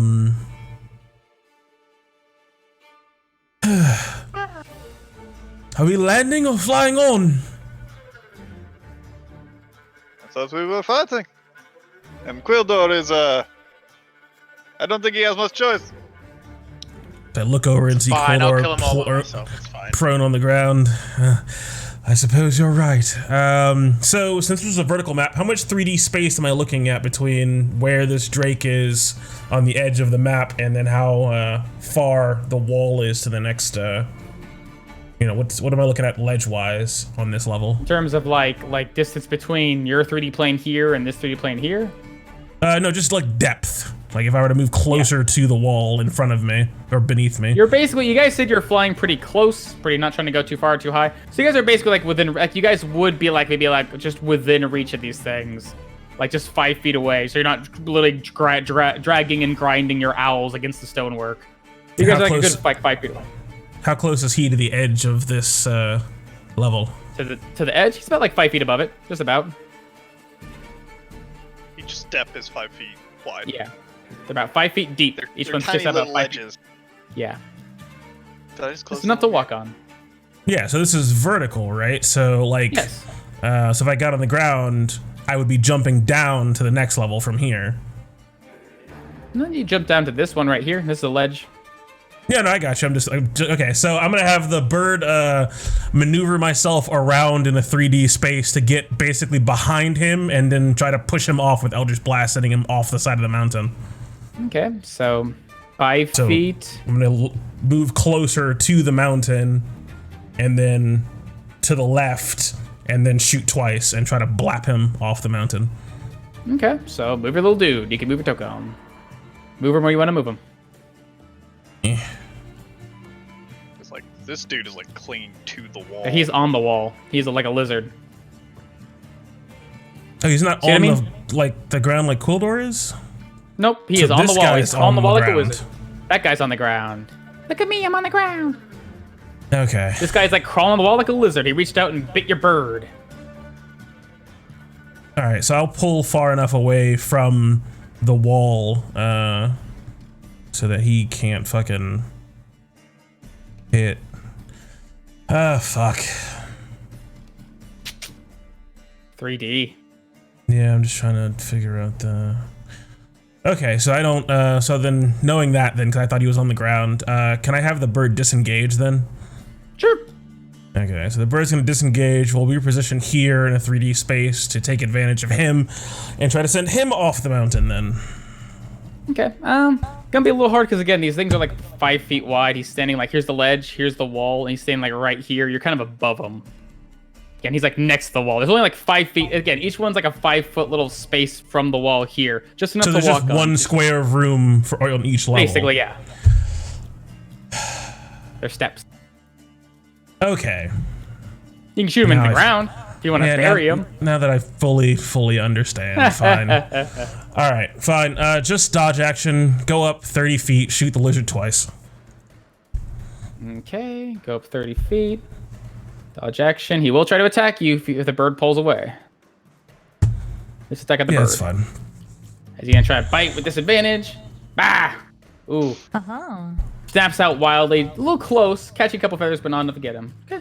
Shoot him twice. 2 attacks. 15. Ooh, but first one will barely connect to him as he tries to pull away, but it catches him on the back hind leg. It stops him his next movement for the second strike to connect, as both will strike him.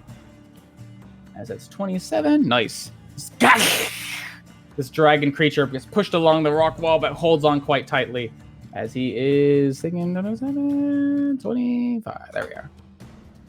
And I will use my bonus action.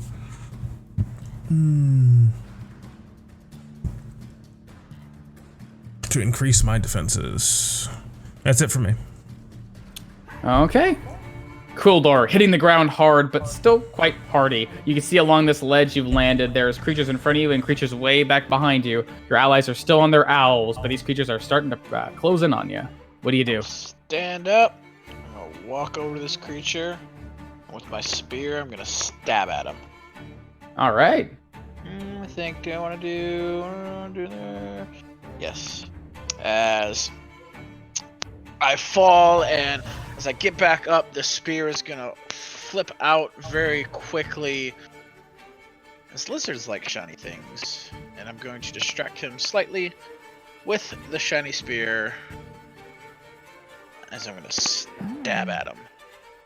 Ooh.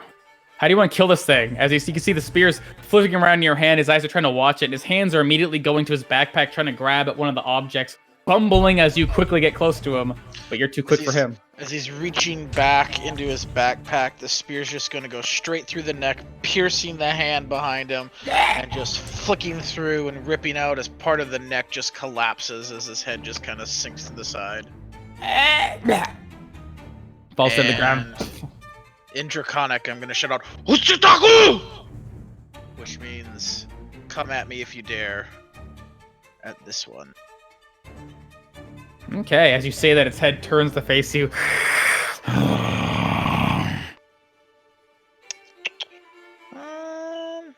Yeah, that'll be my turn. Okay. Kobold's turns. Let's see.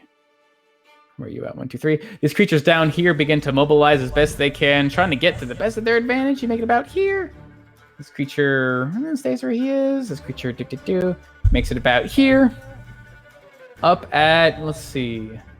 Luna. Yeah, it makes sense.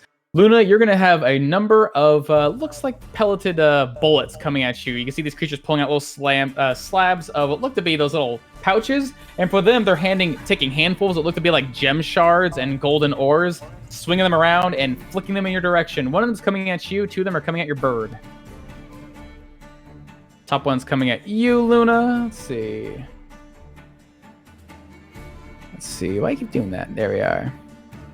Yeah. Assuming a 12 won't hit. Nope. As 2 are coming at your bird. Yeah. As one rock goes, bounces off the rock wall and falls down the cliffside. One from the very bottom comes right up and catches the bird from beneath. It goes, ah! Sort of flaps its wings and crawls out in pain as it takes 4 damage. Poor birdos. And down here, the one coming up after you, Swift Hollow, you can see this dragon still snapping at your bird, trying to get close. And from behind it, this little creature's going to try and take advantage of that and try to sling your bird with advantage. Yeah! Ooh, 14, just barely enough to hit this thing. As War goes flying and catches it in the side of the head, doing 4 bludgeoning damage to your Bordo. Oh, it's not down. Oh, birds. As next to you, Persephone. One of these creatures is going to still take us. You see this creature actually rush forward with its knife in hand, this tiny archer knife, with its pickaxe in hand. You can see it dropping it to his side and then swing it up, trying to get up to the closest thing it can get it, which is your burrito. Birdie. Yeah! Ooh, but the bird's too quick, pulling itself away, seeing the danger coming. And over here, anyone else? Nope. Over here by you, Kuldor. This creature sees you slay one of its allies quite quickly, and instead it sort of starts going for its own supplies, takes out its own sling, and tries to get you, Kuldor. Yeah! Not today! Bounces off your armor. Don't have to dodge it. All right, as Persephone, you have one of these creatures reaching up and try to carve away at your bird. Kuldor is down, and Samantha's bird has been injured. Oh, this could get messy very bad. Well, my owl is going to take the dodgy dodge action. Okay. As said, I'm about 5 feet up. Yep. Above it. So above, so away from the rock wall. Yeah. Just about, yeah. Still within reach of this thing, reaching out with his pickaxe, but as he's standing on a 5-foot ledge, pulling away from the next level. Okay. Is dodge the one where any attack roll made against? Okay, yeah, that should be fine. So Persephone's going to try to pull away about 20 feet from the wall itself. Okay. With her owl. And then when I get at that distance, I'm going to try to cast Thorn Whip upon the kobold that just insulted my burb. Oh. So you're pulling 20 feet away, and then you're pulling him how far? I'm going to rip him 10 feet towards me, because that's what happens if I use the attacky one. All right. As that will connect, this creature starts to lunges out, sort of finds itself standing on the edge of this cliff, and that leaves him wide open. How do you want to kill this thing? As I'm going to have... Persephone's strategy was to get the vine whip around him and just yank him off the wall and just let him fall. All right. With enough, you wrap this thing around the vine, you pull taut, and you can see its body immediately snap just due to the force. It's like, ah! And then once the vine lets go, his body falls, hits the cliffside, hits the other cliffside, and then falls away. Could have bopped the bird. She dodged, right? She disengaged. I thought she dodged. Oh, you dodged? Oh, well then he would have got a swipe at you. Yeah, he would have gotten a swipe and a disadvantage. Disadvantage? Yeah! Still would have missed. 10? No, yes, it would have missed. All right, so I'm going to go another 10 feet up, so I am total of 30 feet, and I am going to start swooping.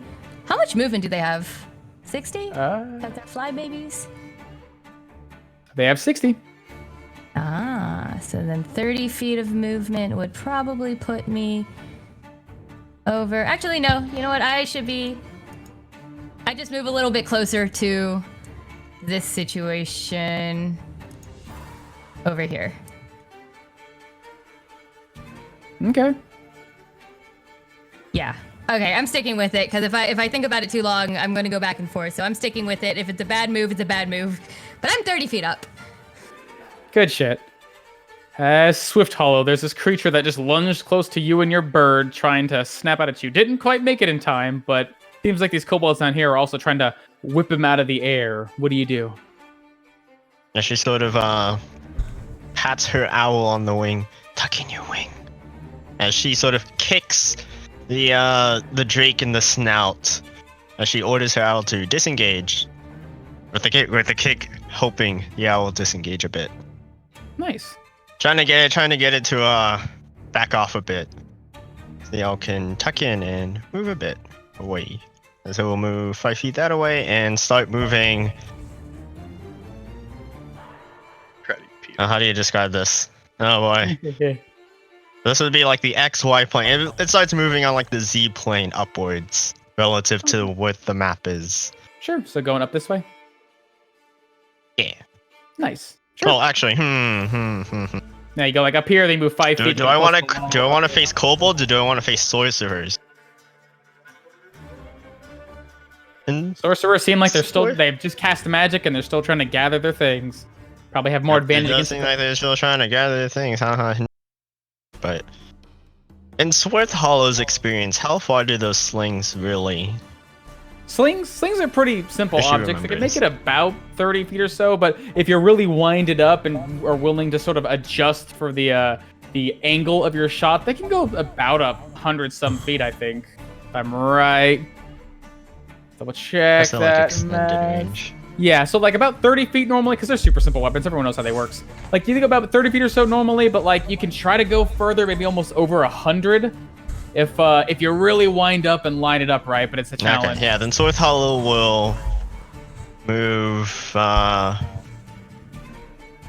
Bird's gonna go up, but not up the map, but up relative to the plane of the map. It's gonna increase its height. Okay. But not. You're going height-wise, it is up the map.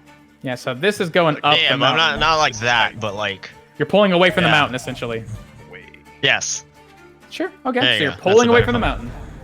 Pulling away from the mountain. And Swift Hollow capitalizing on the sorcerers, still distracted, not acting in the combat technically yet. Mm-hmm. He will try to shoot, I guess the closest one. This one, with advantage from her assassinate. Closest one. Which one is it one more time? This guy? Yeah, that guy. Yeah, give me that shot, baby. Because it seems like he is not quite prepared to shoot you guys. Ooh. Funny. Nice. As he sees this bolt coming, you see his hands immediately try to turn, and then this pulse of energy starts to surround him. But like before, you know how to shoot around these things, as that will just hit him, breaking through the shield. Gotta be a little faster on the draw than the shield. And how do you want to kill this thing? Yep. With Hollow capitalizing on the quickness of the owl going up and also her own sharpshooting abilities. You know, and counting down the moments and the seconds and hoping that she has just enough surprise attack to shoot it right in its skull. Able to get the bolt flying just before it can react with the shield, piercing through its skull.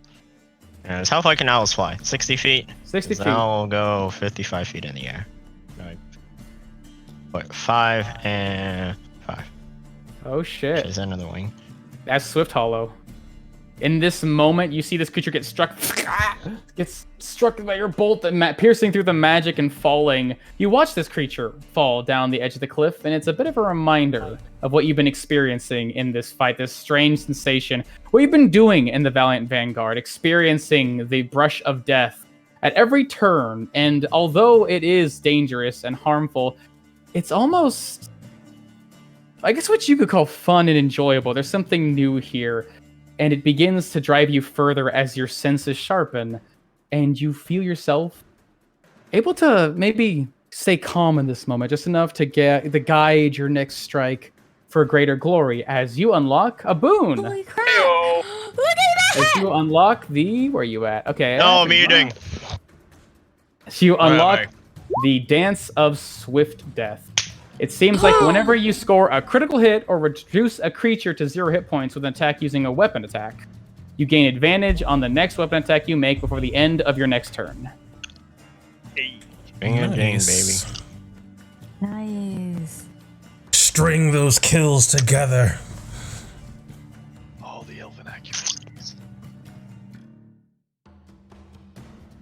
All right. Is there anything else you want to do?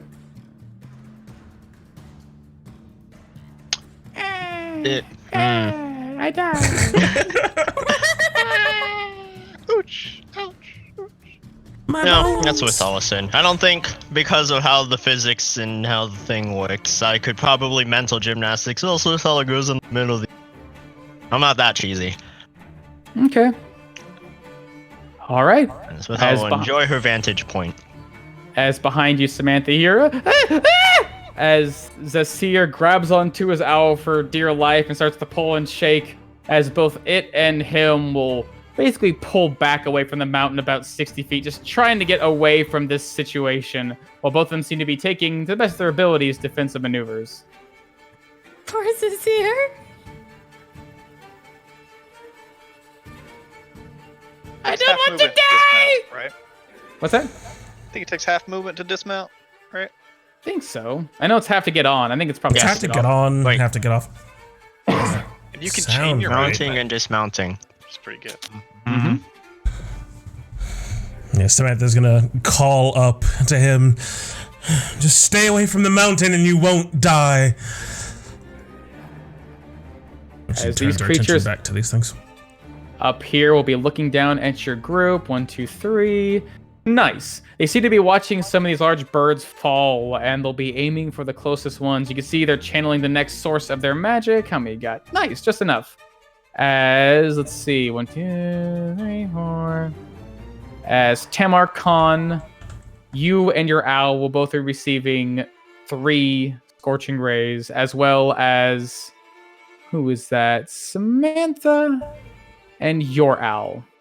Both of you being fired upon by as you're the closest to the front. As you see their hands start to coalesce together, you can see now from here the obsidian on their palms being to clack and make a spark.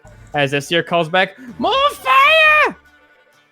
As bolts of flame shooting like hot rays come down, raining upon you. This time, no longer aimed at one owl, but spread out between you. As we're gonna go for Tamar Khan and his owl first.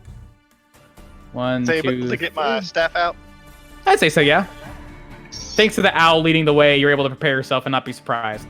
Nice. Are As those all going to me, or how was that? all going to you. Nice, as I'm able to dip and dive away from the second one getting relatively close, but I'm able to bring my staff up and just bash away the fire magic as it just sort of splashes against the iron. As 3 are now coming towards your owl. Doof, doof, and doof. Assuming 2 of those hit. Looks like it. As your owl, you're quite nimble in defending, but this large owl, a little harder to move its body as quickly as you, as it will take 8 plus 8. As fire catches onto these feathers, it begins to burn away at your feathers, but your bird is still barely holding on. As Hold on up there, towards, Chauncey, hold on. as down towards you, Samantha, 3 coming at you, and then 3 coming at your bird. 1, 2, 3. Dodging all 3 of them. All 3 coming at your bird. Is your bird dodging? Yep. All right, all with Disadvantage. disadvantage. I don't want to open. Yep, there we go. Doof, doof, doof. Barrel Ooh, rolling and fortunately- pivoting out of the way. Just barely able to get those very flammable feathers out of the way of those fire. Nice. As these creatures begin to sort of assemble themselves a little closer, trying to get a better shot, trying to figure out what's going on. They see one of their own kind flying up and away with these creatures as they caught in Draconic. What are you doing with them? Come back to us! You're not traitor! Obsidius has no traitors! As Tamarcon on a And burning Chelsea? owl. I'll just give them a bit of it back. As I pull onto his fruff as his fucking feathers start to burn and sort of like wipe away some of the burning feathers and steer him off to the side as I start shooting up the side of the mountain, raising up across these steps. As I get within 20 feet of this guy on my side, I pull out a dart and chuck it off to one side towards this guy, shooting out a dart. Ooh. Ooh. as that will definitely connect. Ooh. I do not have the 2 on there. Whoops. Okay, as the dart catches into the side of its throat, blood just spills out of its mouth as it grabs onto it and tries to pull it out. And once it does, a gout of blood comes out of its body as it seems like it is barely holding itself together, but still alive. As I continue to rise.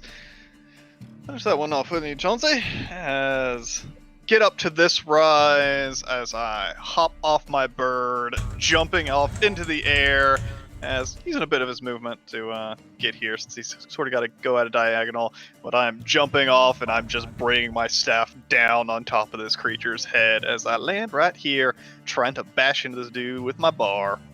Nice. Crunch, Give me that strike. Ooh. Ooh, as that bar comes down, it raises its hands above it. You can see more magic pouring from its palms. It tries to defend itself, but the moment the barrier seems to hit the edge of your bar, it's too heavy and just bashes through the magic and strikes him. Just crashes in its skull, just taking a heavy blow. As I just whirl my body around, and with a bit of ki, I attack him and lash out with a flurry of blows, striking out. Ooh, is both those strikes, as every time the magic seems to try and reform itself, but it's too weak as your punches both crash into its body.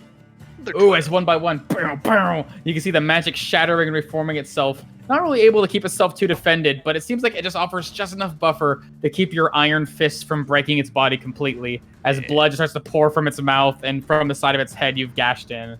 As I strike with the second strike. No, it's not quite enough to end this, as I twist my fist, send a bit of ki into his weakened body, just trying to basically paralyze his body for a split second, just giving me enough time to finish him off so he can't call upon that defensive magic. So I'm going to try to stun him. All right, he tries to resist and rolls a 15, just enough. I think that's enough. As it seems like even though its body is small, bleeding, and broken, it's able to keep itself just barely together. The magic starting to course through him. You can see the obsidian in his palms immediately glow bright, and it seems to reinvigorate him for a moment as he sort of shoves you away. I don't know how we're doing. Birds were not on them because we didn't roll their initiative. They're on your initiative. Just on our initiative? Okay. Yes. Gotcha. They are not independent mounts. Guess he won't have his turn until it's back around. Yeah. Basically told him to go attack this dude if he could understand that. Turns its head and starts trying to turn its broken body towards this creature. His wings are still sort of burning, but with every flap, they become embers as he starts to line himself up with his claws extended, ready for a drop. That's me.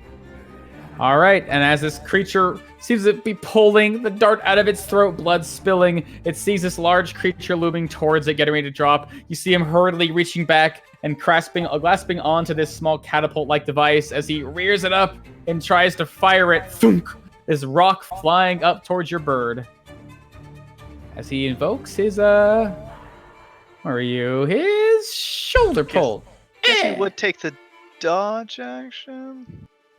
Because I don't think it actually took... Yeah, it didn't take 60 feet to get there. Okay. So he'll be dodging. Since he's on fire. Not good enough. As finally the rock goes flying and crashes into this bird's head, and poof, as you heard the bone breaks, the owl disappears. I got him! And then you hear as this machinery on this creature's body just falls to pieces. Ow! Damn, so did Chauncey. I sound so upset. Seeing you.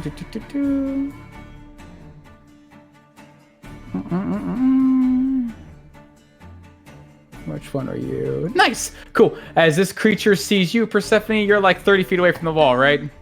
Yeah. You see him also trying to go through his supplies, finding something that would fit. Eventually realizing that he has this thing resting on his shoulder.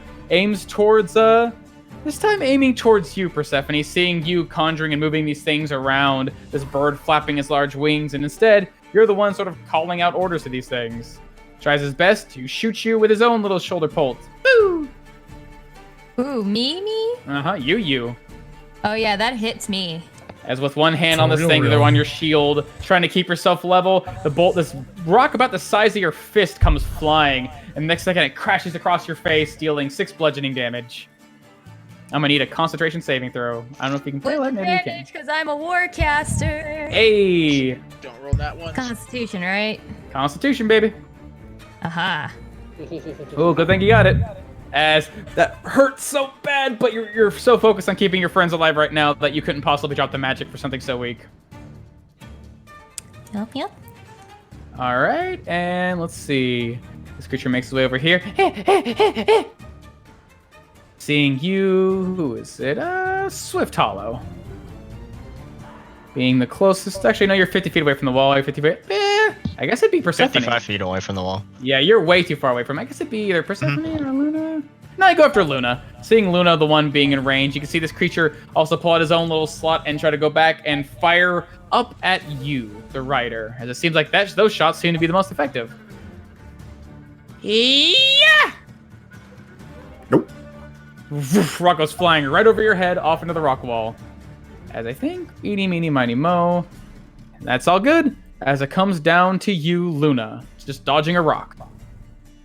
Luna is going to pull at the feathers of this bird and cause it to move like 60 feet away from the wall.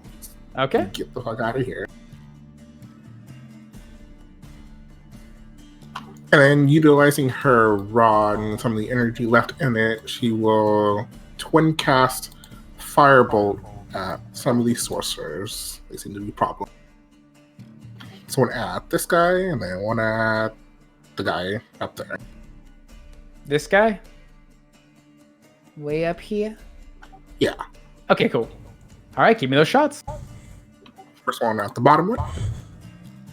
Ooh, that one, as you shoot that energy towards him, no, that one died. Yeah, as it bolt comes flying towards him, he sees it coming, just close enough, his hands begin to wave, and again, poof, the barrier appears and blocks the flame. And then one at the other guy. Ooh, same thing. This creature has to raise his hands, make the barrier, poof. But as it does, the fire hits the barrier and seems to burn and crackle through it before it continues and strikes into his body, doing a hearty amount of damage. Cool. As his cloak seems to burn away. Ah! Fire! So, my turn? All right. Back around to these creatures. Let's see. This one down by you, Quildor, snarling and twisting its head.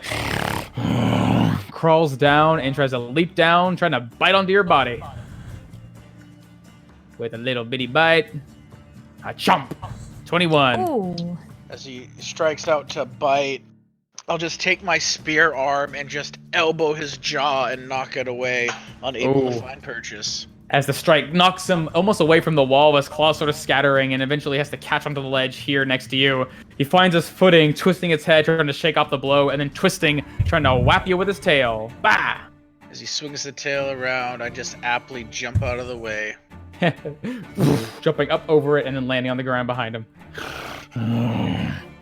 As this creature has nowhere else to go. Eeny, meeny, miny, mo. Everyone's away from the wall. This creature, with no other enemies to target, looks up to the closest one and begins to climb as fast as he can.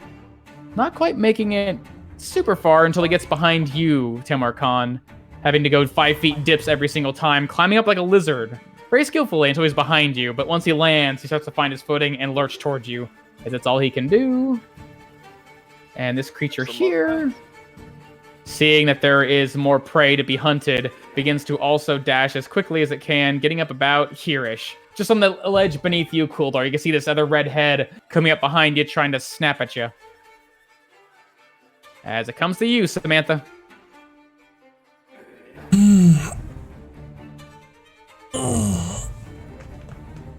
Alright.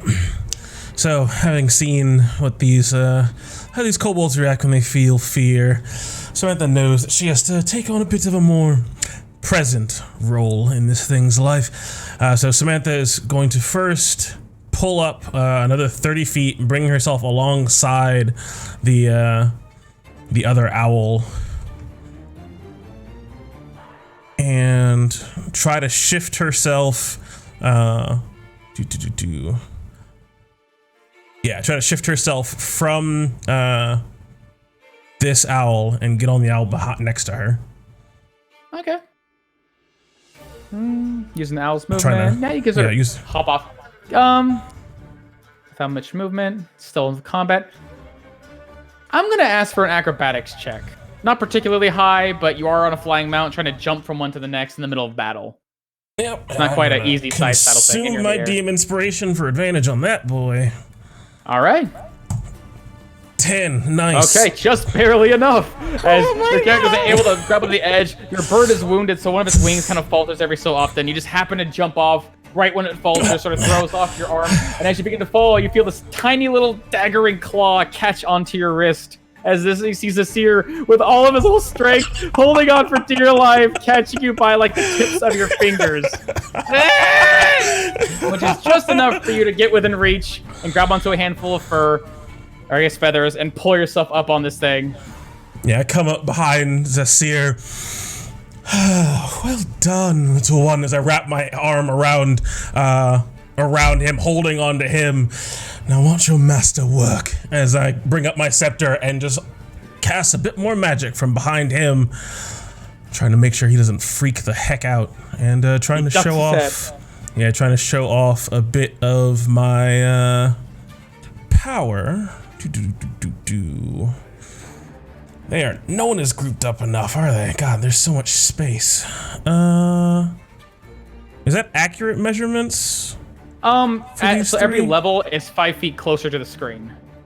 So like here, he's like about 15 feet down, 20 feet-ish down, and then 5 feet closer than what he's on, and then down here, 15 feet down, 5 feet closer than when he's here. So, steps.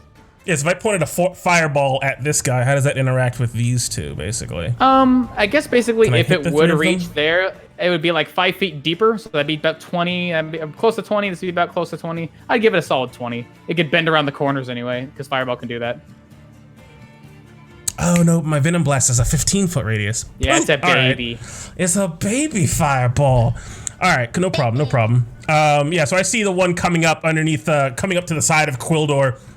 See him getting swarmed by a bunch of drakes and kobolds and stuff, and I know he can handle it.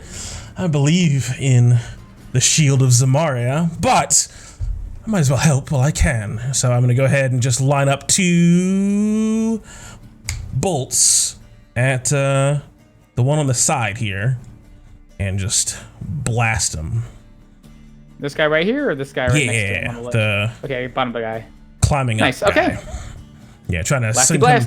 I'll try to send him flying. Hopefully it'll break his grip, maybe. Send him careening to the ground diagonally. As blop blop. Let's see, as both those will connect, give me those damage rolls. Ooh, nice. As it strikes into this creature twice, dealing a hearty amount of damage. You can see its claws digging into the stone as it gets pushed about 20 feet this way. Getting slid. That'd be fine down here. As he starts to slide, you can see his claws digging in for dear life, but he's just barely able to hold on, as these things are made to climb. I totally forgot. It's fine. I'll remember next turn. That's it for me. Okay. As Quildor, you see as one of these creatures starts to round the ledge towards you, bolts of magic come flying and send it screeching down away from you. As it seems like you're alone with this monster next to you. What do you do? Indeed, as I'm going to just, with the rocks and him sliding down, I'm sure some of the gravel has loosened, as I will just kick up with my shield and shoot gravel into his face, as I will strike out at him with the spear. Ooh. Ooh. Let's see. 12, 21... 21 plus 22. Ooh, shit. As both strikes will definitely connect, striking into his body with this sharpened spear that seems to just glide through this creature's scales and flesh quite heartily, doing 21. 42 damage. Plus, 22. 21 again. Ooh. As both seem to strike and glide through this creature's flesh, you pull it out. It seems like the sort of helix shape of the spear helps pull flesh and blood out of this thing's body. As immediately, one moment it was at full strength, the next you rip it away. The spear somehow gleans clean of all blood the moment it pulls away from this creature, and then it's barely standing on its feet. Blood just gallops out of its mouth. Indeed, and as the blood gallops out of his mouth, I will raise up the spear, just extra energy, and bring it right through the top of its skull. And how do you want to kill it? Just stab it right through the skull? Right through the skull. And as this creature falls, I'll just drag this spear through its skull is I will run over here and stab out at this creature. Ooh. Yeah. As that will you kill this guy, trying to sling you. As he's just kind of whipping around the sling, you can just see his eyes getting bigger and bigger, and he begins to like shake and kind of try to shift and move and get really wide, obviously, because he just gets so dummy thick that the spear just comes through and it just cuts the sling as the sling whips around and smacks him in the head as the spear just goes straight up underneath. As I look down at the one below me and just catch eyes with it and glare at him to come at me. So, my turn. Nicely done. Alrighty, down to these kobolds still trying to strike out at their enemies. Pulling away. Way down here. Where are you at? Nice. More of these creatures start to move and mobilize with their relative speed. It seems like most of the enemies are pulling away from the mountains now, but not quite out of their reach. As up here at you, Kuldor, this little creature is going to try and sling you with those little stones, although you're going to have some cover, so I don't know if he has any chance of hitting you. He does not, as he... That's not true. He can always nat 20. That's true. He could roll a crit. Ah! No, Oh, he he cannot. rolled initiative again. Oh, whoops. Uh-oh, that's not right. Oh, he's fine. As he slings his little rock up at you, hits the rock side of this cliffside where you're staying next to, and bounces away, unable to strike you. But up at you, yeah, closest one, you're gonna have 1, 2, 3 slings, all at disadvantage, coming at you, Swift Hollow. No, coming at your bird, rather. You're too far away, this is a bigger target. Ah! As you got 11, 13, and 5. Two of them go wide. One gets daringly close. The second one comes careening in and strikes right in the gut of this thing through its fluff, doing 6 damage. Bird! No, it's okay. The bird's fine. Relatively speaking. It's bloodied, but it's fine. Oh, hold up. Pats the bird. You will, won't you? Comes down to you, Persephone. You see this creature trying that struck you in the face with one of these large stones, but seems like now his contraption that he attacked you with has just broken and fallen apart. Well, if that one broke and fell apart, nah, I yank him anyways. I go to yoink him. As you are 30 feet, just perfect enough away from him. As, again, Vine, actually, you're 30 feet away here. But 10-ish, just barely out of range. You have to move a little closer to get to him, as you're just you're 30 feet away from the cliffside and also like 10 feet away from him. There you go. That's more than enough to reach out and with the tip of your whip coming and wrapping around him as it catches onto him. As it seems like the whip rips into his flesh and almost yanks his arm off as he is horribly wounded. Owie.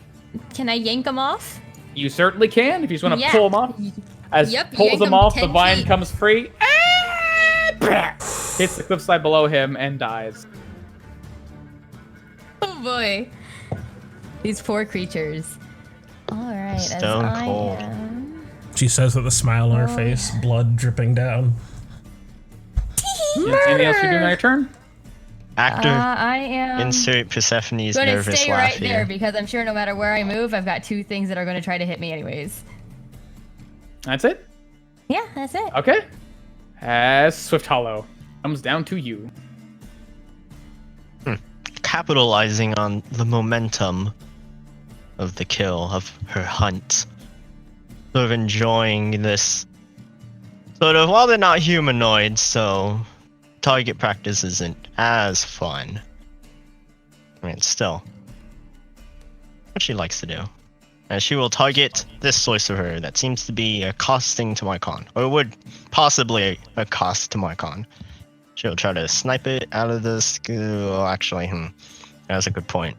You're also that is 60 pretty feet far or 50 away. feet away from the wall, too. It's a little extra. Yeah, so that's a... You're 50 feet away Yeah, from that's this also- wall. Yeah. So you're... And everyone's 5 feet, so that's 50 plus 55 plus 60 plus 65 plus the distance, or with hypotenuse to the 50. distance. So you're 70 and 70.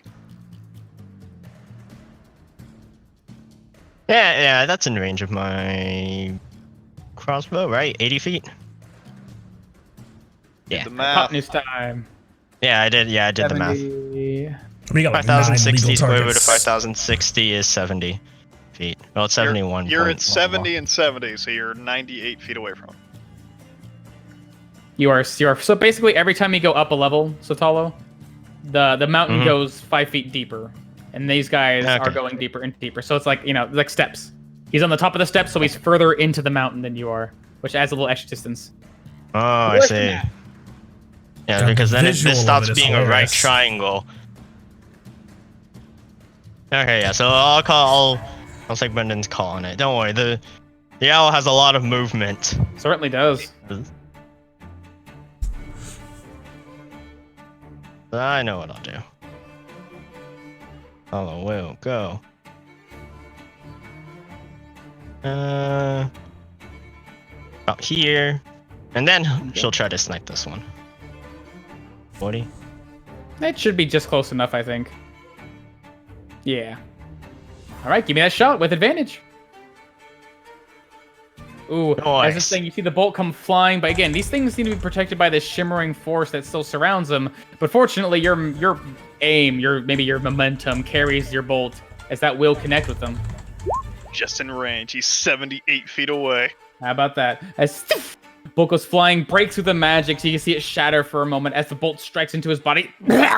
As he is barely staying on his feet, he sort of hits the wall behind him and pulls the part of the bolt out before it breaks in his hand, and blood just spills down his chest. How far did I move again? Oh, I forgot. You move 20 feet high. 20 feet. Now you're next to me, but 10 feet lower. Actually, no, I'm trying to keep the altitude. So it'd actually be 5 feet. No, the bird will keep its 55 feet altitude. It's just moving. Yeah. I get you. Up the mountain, Yeah. but not getting closer to the mountain. Yeah, not getting closer to the mountain. As the bird will use its action to dash, and Swithhollow will move more away from the mountain. Oh, okay. We're getting out of Fuck range. outta here. See, the big brain thing is just getting out of the range of the spells entirely. How Can't about shoot that? me if I can't acquire my target.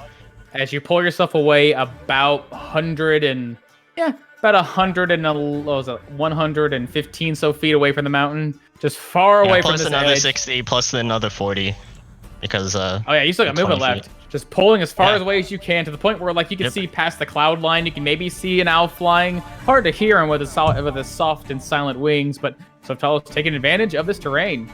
Oh, you're too far off the map. Yeah, Swithhollow's moving away from the mountain. 150 The flying feet out. stampede's gonna run you over now. All right, is that your turn?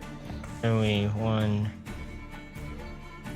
I mean, Obsidious is gonna run him over because he's way out there. Yeah. Yeah. Anything else, Swithhollow? That's all Swithhollow's got. All right. Can a target Swithhollow as a target if you're out of target acquisition range?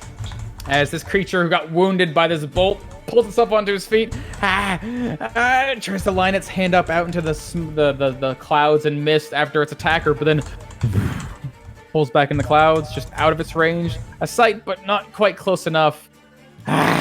Turns instead and looks down at, let's see, 1, 2, 3, the closest of sorts, getting as close as he can about here to one of his would-be assailants. As he sees a certain, who would he see? Looking up in the cloud distance, he'd probably see down here a little Miss Persephone and her owl. Seeing Persephone sort of recoiling back and acting defensive, but her owl is still flying straight, he's going to try and open up his hands and, the best of his ability, fire a single bolt of flame directly down at the owl, which I think would be normal. I don't think he dodged. Oh, I didn't. Yeah, I don't redo the. As a bolt fire flies through the air. Ooh, but just barely Oh, able to thank God. pull out of the way as the bolt comes flying, like catches onto the tail feathers, but the flapping of the wings and the wind around it manages to put him out before they become an inferno. Aha. Can I do anything? Good burb. Nice. As that's all he can do. You guys already shot yours.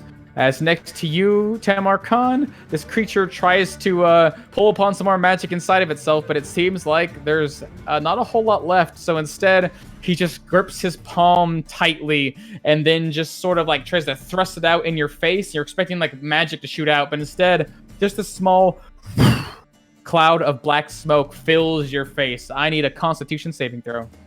Yeah. Oof. Ooh. as this cloud hits you in the eyes and the mouth. You try to close your eyes against it, but it forces itself into your nose as he seems to spray you for 1 damage with his poison spray. All right. Got him. And from above, as the smoke plumes into your face, just ever so distracting, you have 2 shots coming from the ledge above you, Tamarkan. 2 bolts of flame coming from above into your shoulders. Boom, and bah! Ooh, one of them flying too far. Maybe the buff of smoke may be causing you to reel back and avoid it, but the second one strikes in quite heartily, blasting in for, oh, not that, 10 fire damage. Ah! All right. Understand. Just get rid of some of you things. 1, 2, 3, 4, as that seems to be all there is. Shot firebolt. Nice. All right, Tamarkan, comes down to you. I just swing my staff around, I extend it to the 10-foot length as I swing out, crunching hopefully into the one before me as the wind buffets up, and it almost launches the staff backwards underneath my arm like a spear piercing into the dragon, as I'm going to strike out with my Horde Breaker from the creatures on either side. Nice. One in front first. Ooh, it's 14. Oh, 14. Yeah, with that energy, in its wounded state already, having maybe the poison causing a bit of a delay in your attack, you managed to pull away just the last second. You can see the bar sort of skim across his wounded side, but it's not enough to stop him as he avoids it. Without a shield? Yeah. As the bar rockets backwards towards the other Drake behind me. Hey. Ooh, as that one will definitely connect, striking him right in the face. Ooh. You can hear this crackle sound behind you as the iron bar's weight just plows into its scaly skull. That cracks in. I send a bit of ki, trying to rick it into its body as I try to stunning strike the Drake. All right. As he tries to regain his composure. Ooh, unable to do so. He starts to stammer and stumble rather in his step, unable to move or make any sounds.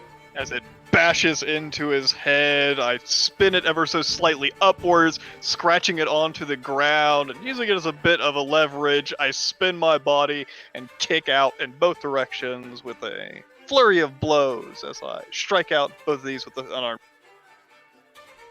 First, good in front of me. Hey! Ooh, as that will connect, how do you want to kill him? So I kick into the side of his face, just sending him over the edge as I keep spinning, trying to kick into the stunned Drake as well. The 20. That'll connect. As I kick into the side of his head, this time sending the body towards the wall. As his head hits the wall, poof, strikes helps to stun a bit more as he turns, trying to focus on you, but he seems like he's almost drunk in this state. As I right my body, and with the last bit of my momentum, I just take both of my hands as I pull the staff back and just strike out with both my hands into the basically crest of its head as I just try to break the scales on its forehead with my last unarmed. Oh, so how do you want to kill this thing? As just both my palms strike into the head of this thing as I hold onto the bar, striking and cracking into its forehead as I wield my bar back around, getting in a defensive position, and start to charge forth at this creature in front of me, getting up into its face as I take on a defensive position, watching all around me as that is my turn. All right. Is down here, these creatures, the ones who are left, continue to look for new targets to fight. Let's see. 30 feet, 30 feet.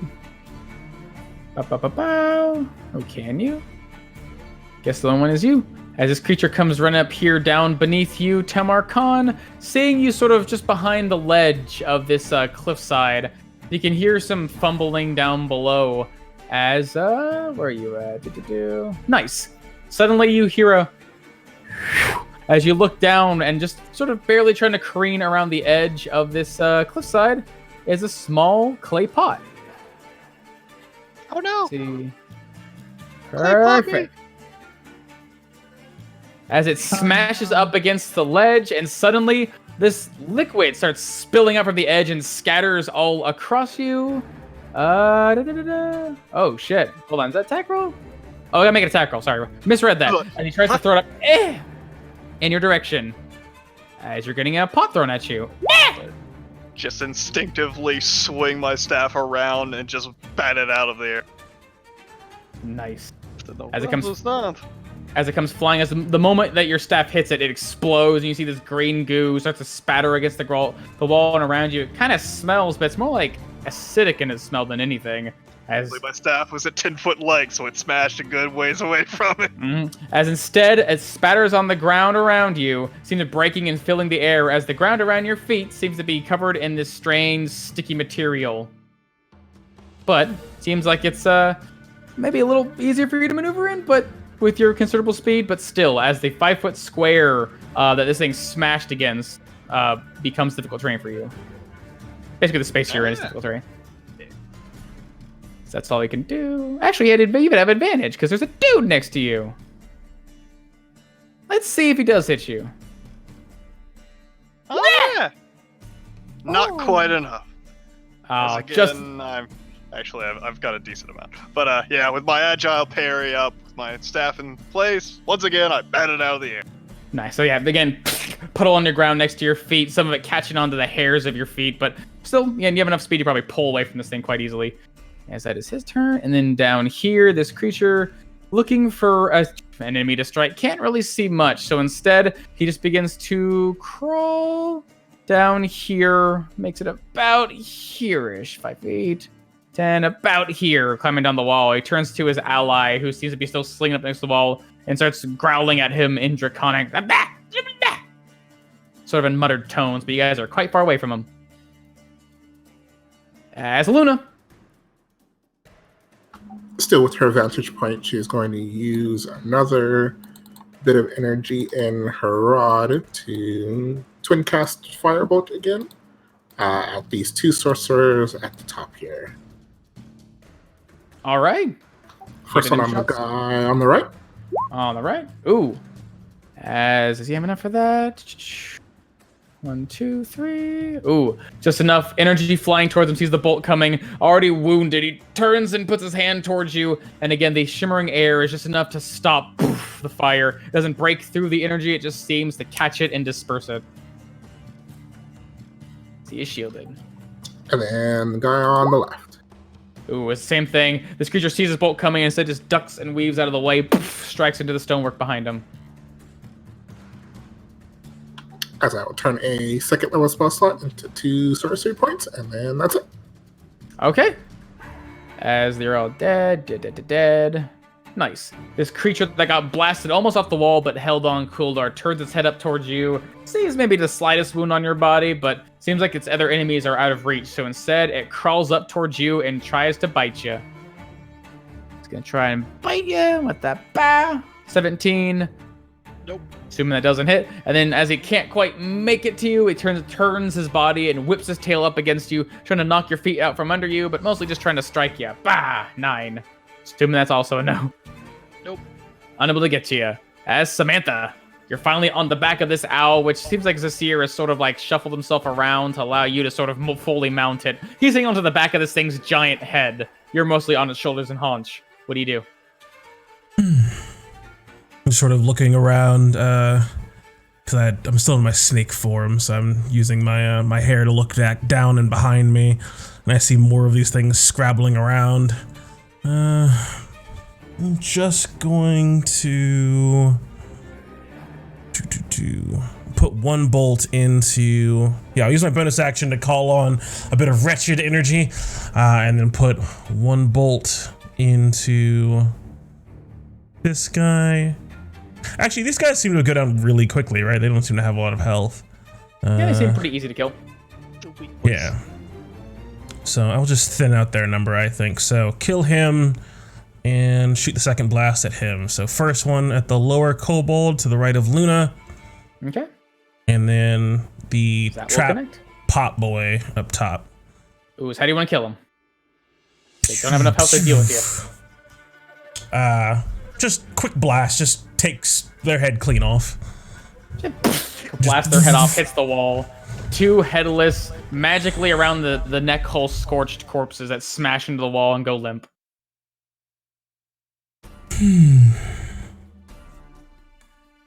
And I'd look to like the old owl and just like tell it to go over to maybe over to where Quildor is. Can I make it about here? Unless you want him to. Yeah, no, you can see me He can dash. descend as he's moving, right? Yeah. Gets close to the end of the wall here. Makes it about next to the wall, but he's dashing. Yeah, I know. If he's if he has to dash to get there, then he'll dash to get there. Basically, he has to go 60 feet back to the wall, and 6 feet over there. So I'll send Quildor behind you. Potential ride for Quildor over to him, and that's it for me. Kill that Drake, my dude. Quildor from behind. This large owl looms up over you, seemingly at your command. As this creature is below me, and obviously I have the high ground, I'm going to stab out with my spear as I utilize a little bit of my fighting spirit. Oh, hold Get on. that advantage roll. Yeah, Get that advantage roll. I thought I had it clicked, but it didn't. Ooh, how do you want to kill this thing? As it's trying to climb up, it's expecting me to attack it in its head, but I take the spear as I just swing it around, cutting the tendons on its claws that are holding onto it. As I cut out, it just is unable to hold on anymore as it falls down, hitting the sides. Boom, boom, boom, boom, boom. So it falls into the ground. I will hop on this poor owl. Use about 15 feet of movement to hop onto this thing, but now you have this thing's movement at your disposal. Perfect. It's got 60 feet. Yes. Let's see. That's just its normal speed, right? Yes, for flying. So then It can I already make it moved. dash? I'd say he's already used his action to do that, so you can move him a little bit, but I'd say for the sake of flow gameplay, he can't use his action for anything. You can just move him around. Alright, then I will fly up that high. Alright. Do I have sight on this creature? Which one? This one. Kind of. He's sitting on the ledge, so you can sort of see him, but he has a bit of cover if you want to try and throw something at him. Just half cover. And it seems like there's this sort of bubbling energy around him as well. Is he within 20 feet? Yeah, I'd say so. Alright, I'm gonna throw the spear at him. Alright. Ooh. Get that advantage. Ew. Oh. As you take the spear in hand and throw it, you can see this thing. You manage to get just past the ledge over this cover is providing him. He turns and sees the spear coming, holds out his hand towards it, and immediately, the shield doesn't shatter. The spear just seems to coil like a nail, like a screw going through it, and just go straight through. And, yeah, how do you want to kill him? As the spear goes, he's just got his hand out, as the spear just goes right past his hand and just sticks him right in the chest, just against the wall behind him. Going straight through the obsidian in his palms, basically nailing it to his chest, and, yeah, pinning him to the wall. As he goes limp. That'll be my turn. Alright, kobold's down here. No more easy prey. This guy hears what this guy's doing, and instead starts turning here. Oh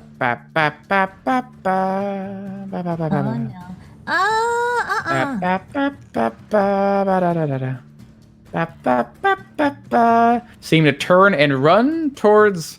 Looks like somewhere. I guess what some of you with a better vantage point away from the mountain can see, where like one of these small holes seem to be bored in the mountainside. Each all running away. I think it's all of you. Cool. As Persephone. Would I know if I use my botanic reach to grapple a creature like in a space?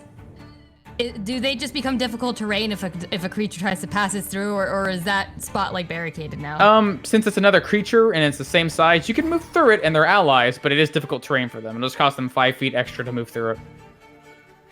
Okay, so I'm just going to swoop over here and try to yoink this guy off the edge because we can't let them get away. All right. Ooh, it's just barely able to whip out. This creature already running, waving his hands wildly, managed to just barely wrap the thorn around his wrist and just pull him off. You can actually see the arm gets twisted and dislocated as he has no strength left in him. As even before he falls and hits the ground, he just dies. All right.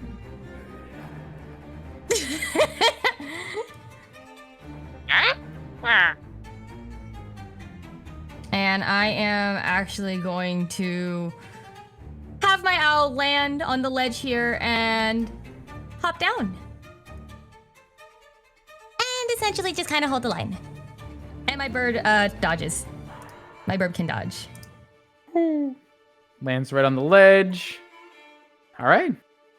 Yeah, that's going to be my turn because I'm not going to let them get away. Alrighty.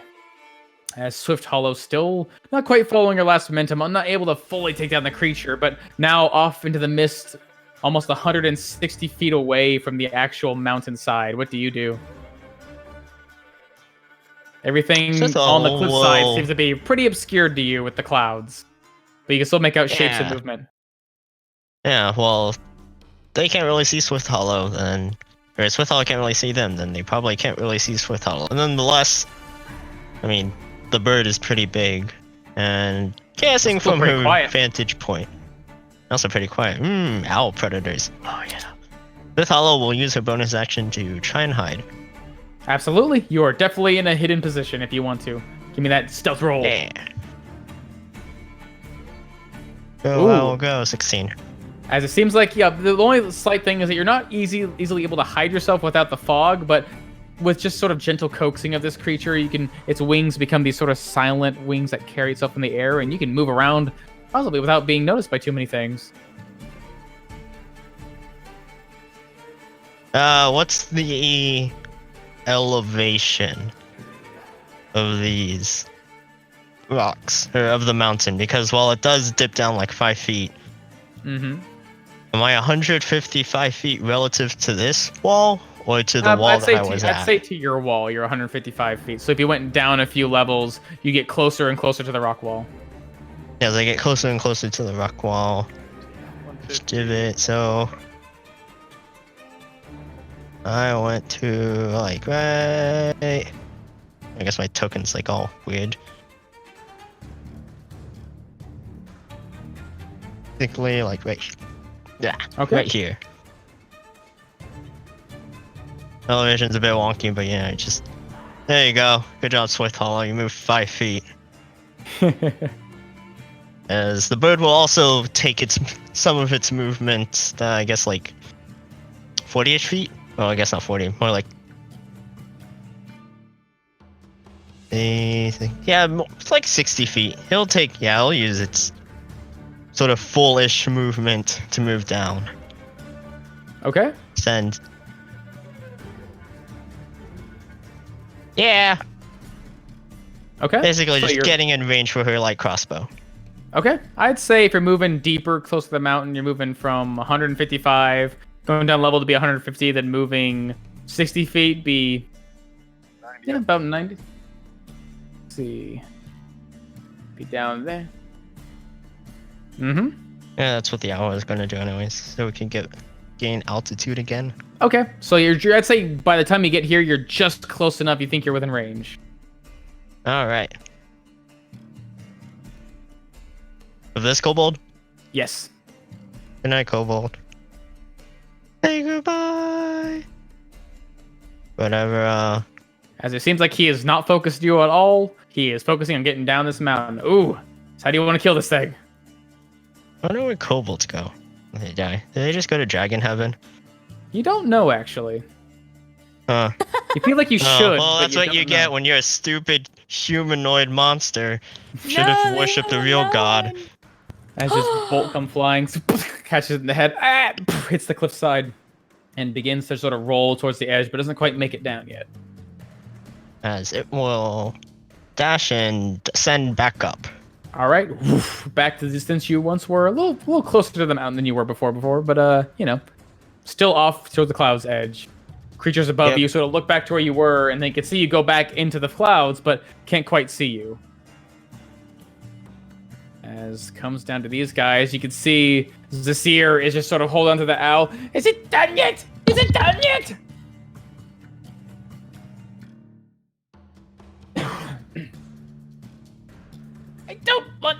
die! As from above you, Tamarkan, another bolt of flames flying down, trying to catch you in the back. You're still getting a bit of that advantage from before, although now your defenses are a little higher. As 11. Not even. And this creature wounded before you just tries to do its best to stand up against you. Its magic weakened. It holds up its hands, but it seems like only sparks come from the obsidian scale on its palm. And instead, it just tries to basically turn on heal. And with the last little burst of magic, it tries to disengage from you.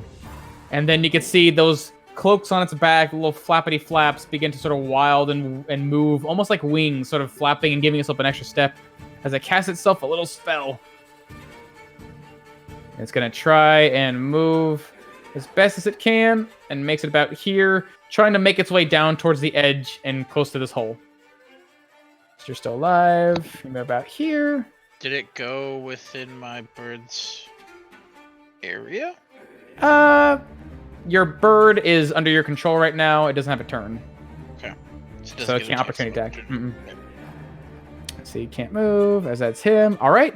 As Tamarkan.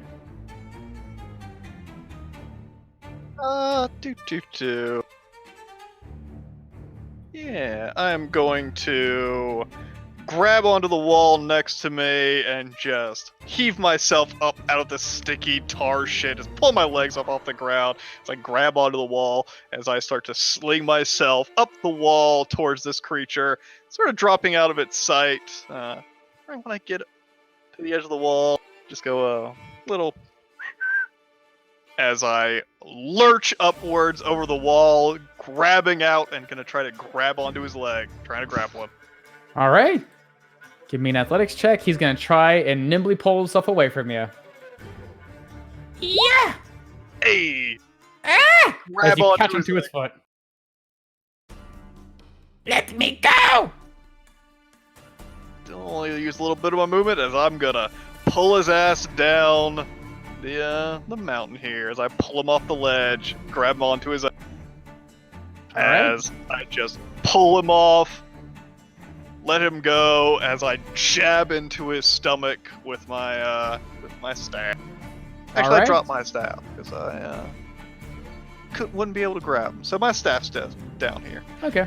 But as he falls, I just jab out into his stomach with the same hand that I was holding on to him with just a moment ago, just trying to unarmed strike him in the... All right. Give me an attack with advantage, as he seems to be falling prone at this point. Hey, 21. Ooh, as that will connect, you see that magic. He tries to hold up his hands and conjure it again, but as the shield begins to form, you just shatter it with your fist and punch him heartily in the gut. As he spits up teeth and blood as he falls down and eventually hits the ground with a splat. Excuse me, as he falls down here, 20 feet. Nice.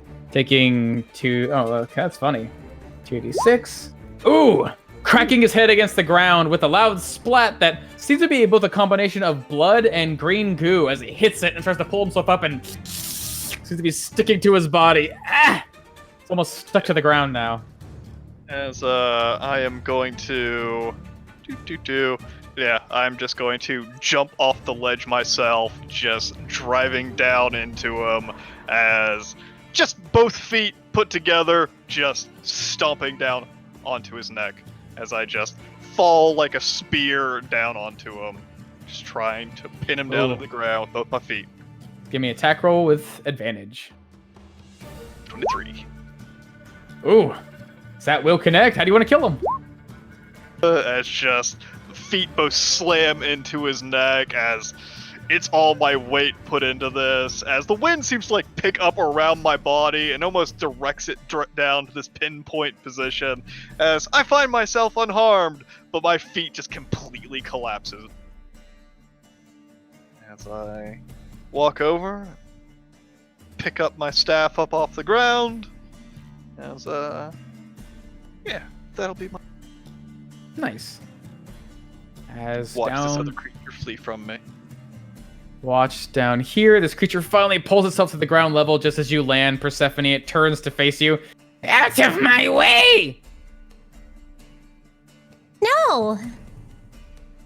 as he's going to be going through his supplies, and eventually, just with a surge of anger, he just takes this handful. It looks like a small blob of like black stone, like obsidian, and he just tries to huck it at you. Just 21. Oh, yeah, that does hit me. I try to block it with my shield. All right. As this but it orb hurts. crashes into your face, hits like another rock hitting you in the face before suddenly it shatters, and immediately you feel heat. As it seems like almost like liquid fire begins to spill out over your face, down your shoulders, and up towards your hair, and burns and spreads. As I'm going to need a concentration check. Oh boy. Concentration check. Don't fail. Whew. I don't fail. All right. Still able to keep appreciate your it. magic going as this creature just tries his best once he gets to the ground, trying to find a way around you, but both you and the owls seem to be taking up a lot of space. Yeah, stay blocked. Instead, he's going to just try to throw himself forward one last step, trying to juke up around, but can't do nothing. As Luna comes back to you. Let's see. Seen as the creatures on top are mostly taken care of, let's going to turn our attention down to where Persephone is, trying to block people from escaping, and we'll just firebolt the creature that's right in front of her. All right. Ooh, that will connect. As the firebolt comes flying up behind him, strikes him in the backpack, burning away some of the straps and burning into his flesh. Ah! As he's still quite hardy, but barely still on his feet, the fire spreading over his shoulders and scales. So that would be my turn. All right. I think all these guys are dead. You're all dead. Samantha.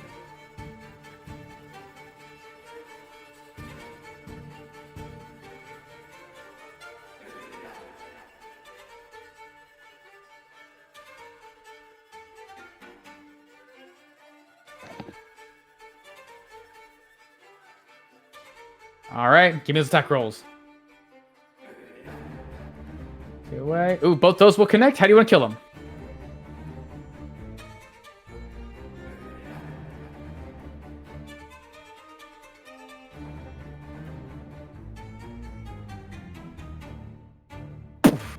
Both shots knocking these things' heads off, leaving just smoldering, almost sparkling neck holes as they fall limp to the ground in front of you, Persephone.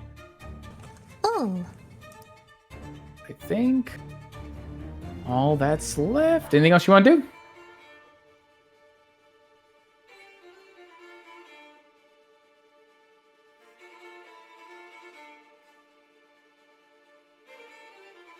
All right, Quildor. Spear lodged in this creature's body. It seems like there's one left, but now you have the speed of a flying mount at your disposal. As I will pull out my sword, as I will fly this owl over here, and I will shout out in Draconic, "Uchacha!" which means look at me, and I will wait for his head to turn and look at me. He turns to look at you. He looks like he's trying to crawl down the mountain, but suddenly he hears his loud voice as something is careening quite fast behind him. And as he goes and looks at me, I will teleport right behind him and whisper in his ear in Draconic, "Behind you." So I will stab out at him. Ooh, first 11 and strike. 15.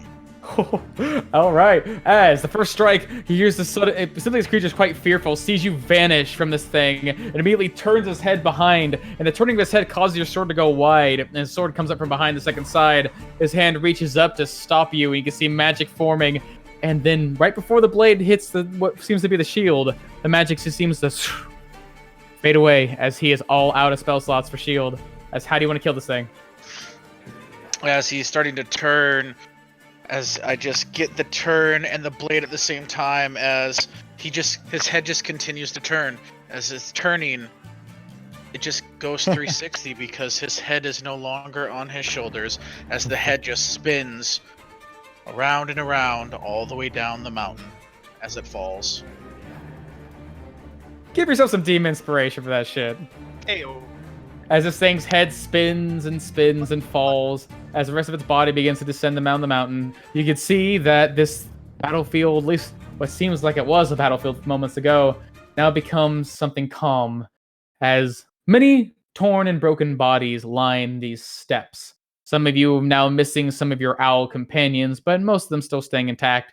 Some of you guys wounded, some of you guys a bit scratched, but overall, still keeping your strength to yourselves.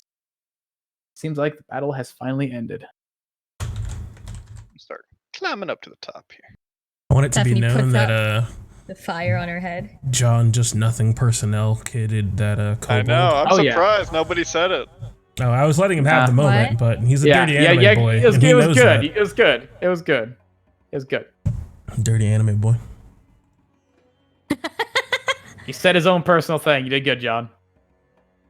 What did he Has say ya? something about? Wait, did I do something anime? Yeah, Yes. you bit. All right, I retired my character. Yeah, you animate really hard. John, you're playing a samurai fighter. Nope, retire the character. As soft puffs Good of luck. wind surround you guys as you begin to recalibrate yourselves on your mounts a little bit. Seems like Swiftcaller pull back from the cloud line, crossbow ready at hand, but it seems like all the creatures have been taken care of now. Tamar Khan seems to be climbing further up on the cliffside. Quill, it's up. I'm gonna toss a spear down to him. As he tosses it, I'll just, as it's in the air, I'll sheath the sword and grab the spear. Is everyone okay? Persephone's just flying up. Switch to my It true does a form. favor. Chauncey, I did not make it, I'm afraid. Persephone's Silently gonna pull out descends. her journal and just scribble a quick note inside of it before tucking it back. Okay. Yeah, immediately. Who needs As- one? As you transform back to your true form, Samantha, you can see finally with the sound of battle coming to an end, Lozasir pulls head up from the tuft of fur. It's over. It's over. Ah! You see this snake woman now like extending with all these snake forms around you, completely encompassing him.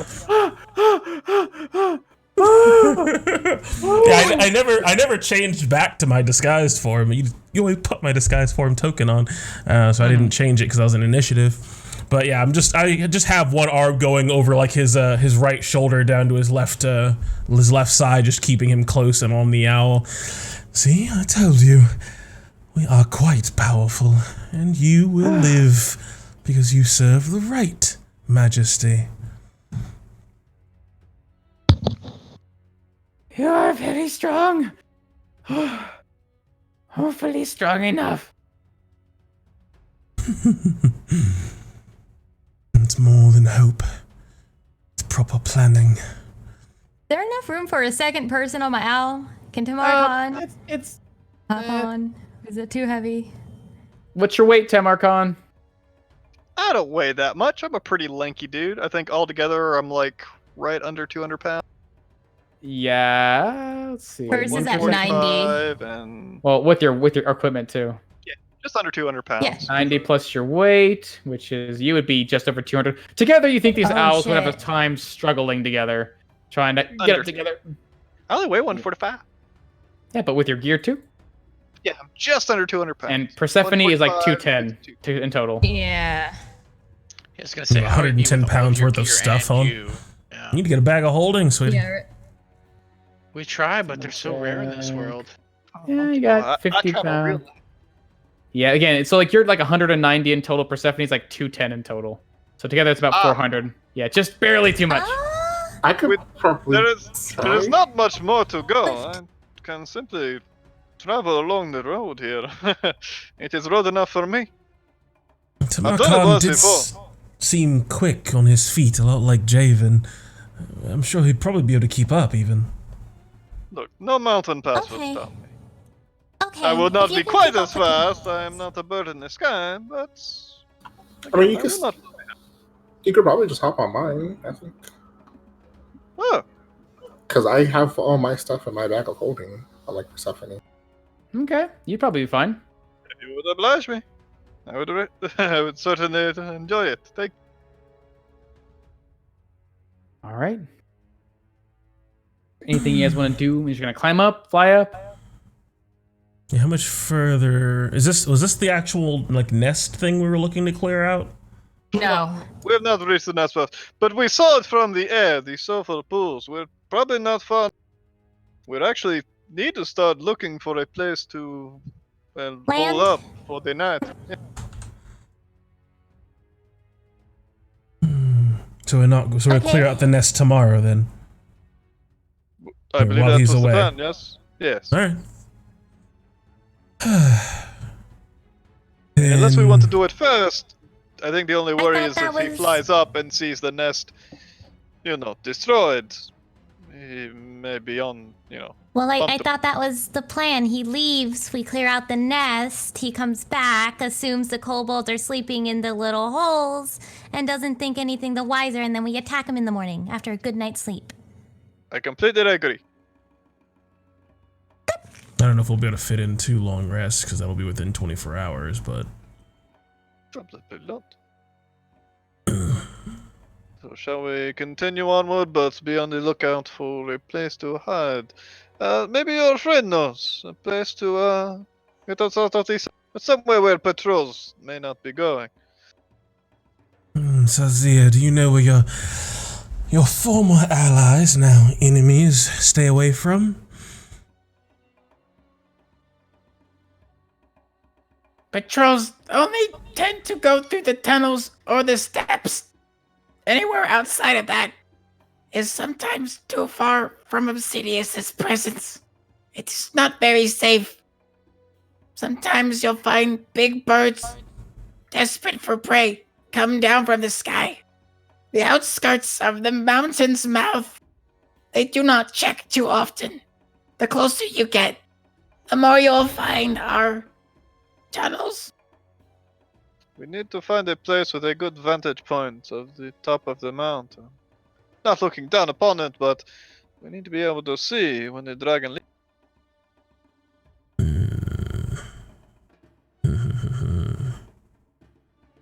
How much further do we have to get to the top from where we are right now? Like 50 feet or so. You guys are literally right close to the top by the time these things start attacking you. You guys made it quite a bit of ways. Thankfully, because you had big ass fucking owls carrying you super fast. Burbs! Where's the nest in relation to us then? The nest is basically up over the ledge. You walk away, as it sounds like Tamarkan said, and then eventually you see this big crater that slowly but surely leads down into what seems like the mouth of this volcano. Okay, so we And should that's the evidence. probably circle around, like around this level and look for somewhere then. Circle around. It is somewhat of a. How do Trying to I do this out explain of it? character for expediency. It is somewhat of a straight shot of sorts. No, I mean circle around the actual mountain, trying to find a hidey hole, rather than just going up more. How much But time we would I are- have left? We are about at the top of the mountain. It was 50 feet and we are there.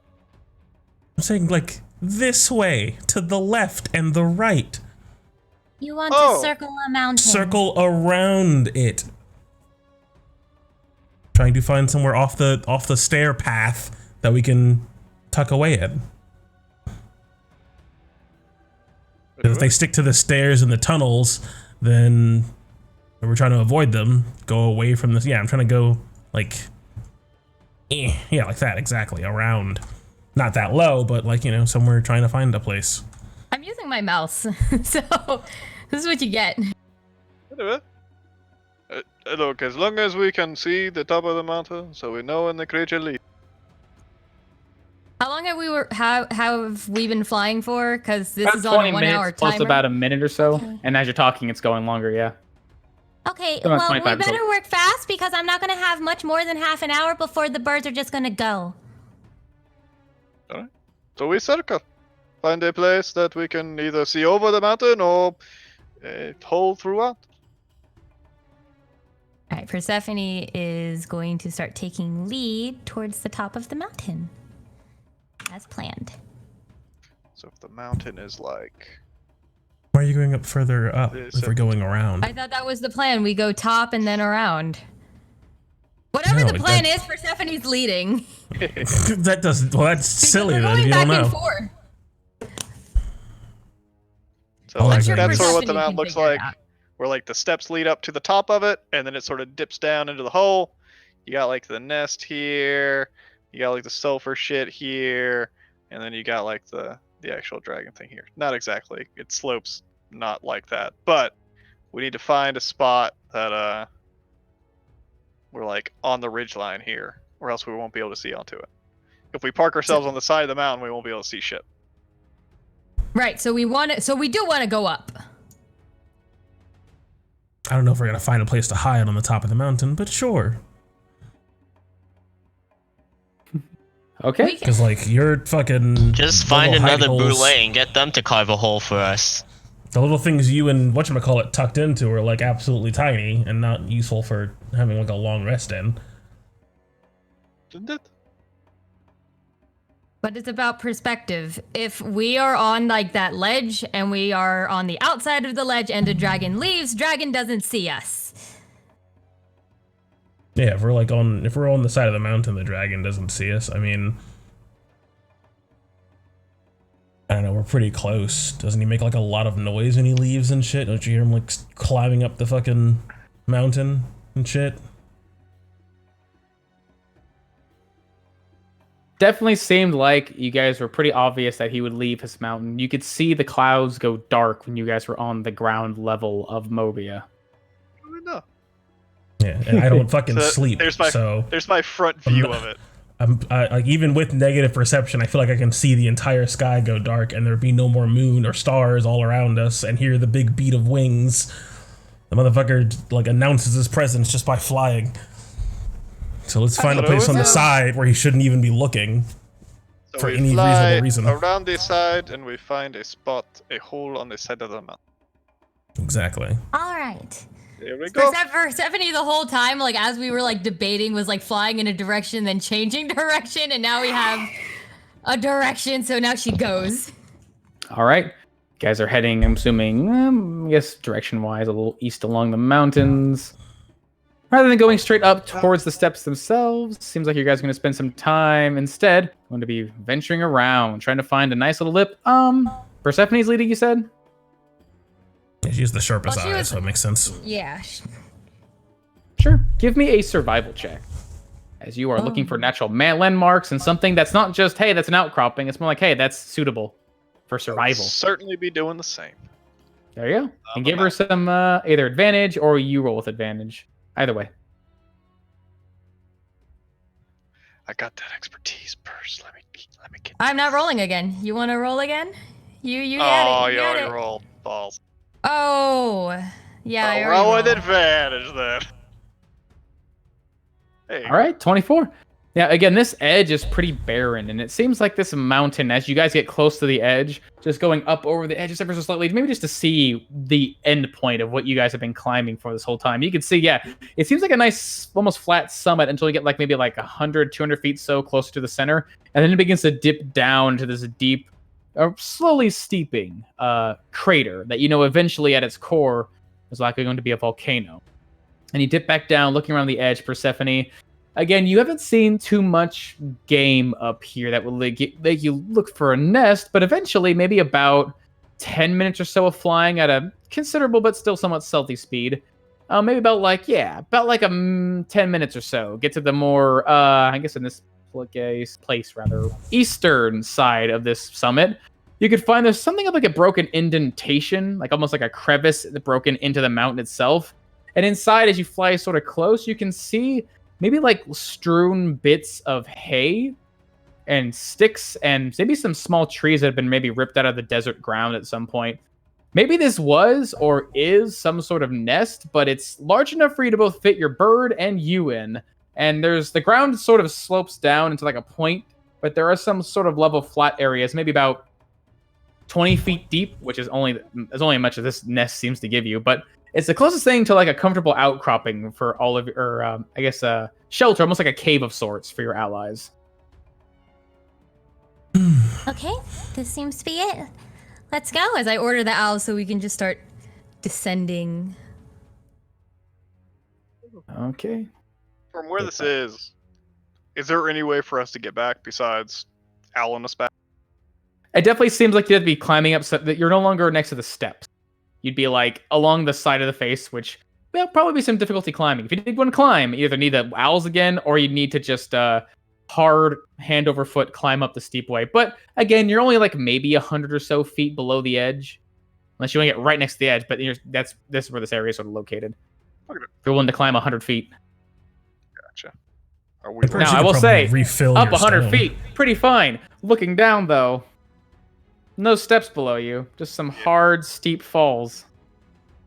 On the side of the mountain, are we like next to the hive, next to the sulfur stuff, or next to the actual You top? seem actually a lot of closer to mountain? so basically, everything in this area, Brendan, is like a crater. It's like a giant bowl. And the closer you get down, it's like this area becomes a nest, gets closer, becomes these sulfur pools, gets closer. It's like conical. But So you have I'd to say cross the a lip to get texture there. seems more sparse of anything. Sparse of the sulfur pools, sparse of the holes. Seems more like this is more like a slope down. But what you have instead, rather than holes, are just like the collection of these sharp obsidian spikes growing out. More threatening in appearance, but less lively. Where we are currently. Yes. Yeah, and this is disjointed entirely from. This is wrong, man. I was wondering if this was like a broken up thing. Yeah, basically you get to the top, it's like a crater, and every level of the conical crater going down becomes like this area full of holes, and then area full of sulfur pools. Granted, there's a level of flatness before you get to that point where you do see more sulfur pools, sort of walking past these spikes, but again, it's like a slow descent until you get to the hole. Level by level by level. It is a volcano. Yeah, and we're like over here somewhere. That changes everything. Why don't you tell me these? But we haven't feel like I gone should've into the known bowl. that. I mean, I knew this. You're just stupid. I've been there before, though. Yeah, I wasn't sure. I thought the drawing was literally breaking up the crater. I was Yeah, like, I thought we were looking at like floor 1 and then like floor 2. I thought it was basically like a I don't know how to say it, but basically like a straight shot with like raised walls on either side. So it's a crater, but it's just an elongated crater instead of just one big round circle. More of like a large flat indentation, like a cut out of it that sort of led down into at the end where the actual. It would look like that from your perspective. That's you walking down this area, and it's not a perfectly smooth bowl. Because as you walk, there are like large spikes, sort of like a pathway to find between them. And again, if you're walking from the edge going down, it would seem like there's a path you're walking, so like a straight shot. But again, it's a large crater, very large. So like up close to it, looks like a path. From the actual perspective, you are walking down a crater. But it's like circular all the way around. Cause For like, the most part, oblongish, so- but mostly circular. So this is what it is. I was thinking it was like this. That is basically your perspective of how you came down it. But if you look all the way around, it was basically slowly everything around you was going deeper and deeper like a volcano. Yeah. So still right, but smaller scale essentially. Yeah, because like from here to like here is probably like, I don't know, like 800 feet or some shit. More than that. Yeah, so. Like a mile or so. And the No less than a mile, half a mile. The hive was all the way around, or was it just in the orange bit? So when you were here walking around, when you're getting closer to the crater? I thought the hive was like here. Yeah, as you get closer, hives are like right around here. And the sulfur pools were everywhere, but they got more dense around here. Closer to get to the mouth of the volcano, the hotter it got. That's essentially how it worked. And were there hive holes out here or not? Hard to say, they were really far away. But the ones you can see in the area were there. Okay. Mm-hmm. Think I understand? Maybe? I'm not sure. We will redraw this map until we understand. We can talk about it afterward. Sure. Yeah. All right. As you guys are going to take a long rest along the actual indentation, this cave, finding purchase here. And is this where you're... What are you guys doing here? What's the plan? Well, after we land and everyone gets off their birds, Purse is just going to have them like line up, and she's just going to curtsy to them before she dismisses the spell and lets them go away. That's her thank you to them. So we set up watches and I must have a bit of a rest, yeah? Yeah, sounds about right. This purse is going to touch the ground, and a little flower is going to start blooming up and shoot out a little magic as I'm going to conjure my Hearth of Moonlight and Shadow to encase all of us. Give yourself a little extra stealth as the magic beans is spread out and almost seems to make your shadows a bit darker, your sounds a bit more silent, area a bit more comfortable, although you are still at the height of a desert. Seems like you find yourself a little bit cozier in this small, possibly abandoned nest. Alrighty. So anything else you guys want to do? Seems like you guys will find yourselves resting near the top of this volcano. Although, even though you are in this bubble of somewhat comfort, somewhat protection, there is still this strange feeling of warmth, especially as you get closer towards the inside of this mountain. You can touch the walls, and some of them almost feel like a bit too hot, as if it had been sitting out in the hot sun, but the cave is now facing the east side, away from the setting sun, as the sun's going up higher in the sky. As it seems like, even though you are in the shade, this place, you're getting a taste of it in this cave. The feeling of the heat that pours from this mountain, that which was once known as the Black Rock, that which is owned by the tyrant Obsidius. As that is where we'll end tonight's session. Ew. Indeed. Oh god, I'm looking forward to it. So, we should be coming back next Thursday, as the Valiant Vanguard will hopefully have their long rest and not be accosted by giant rocks, and then have to wait for this dragon to leave and go in and blap a bunch of kobolds and some elementals and who knows what else is in here. Uncover some secrets. And just as we're flipping through all of his private notes and going through his dragon diary, he's gonna come home with a full belly and be full of rage at what we've unleashed. So, be sure to tune in next Thursday right here on Lionhead Gaming at 7:30 p.m. Eastern so you don't miss a second of it. Watch me fill up my Pokeball roster with kobolds and watch us fight a dragon, or at least lead up right into it.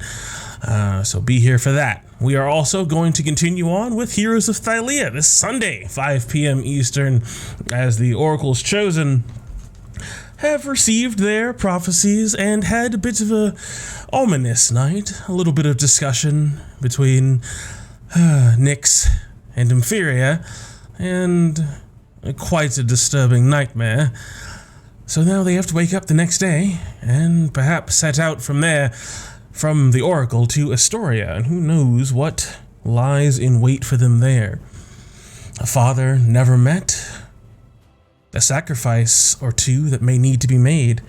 So be sure to tune in this Sunday at 5 p.m. Eastern to find out what's going on in Astoria and what it is the Oracle's Chosen are thinking about, how they feel, and what questions they may have for the Oracle before they leave.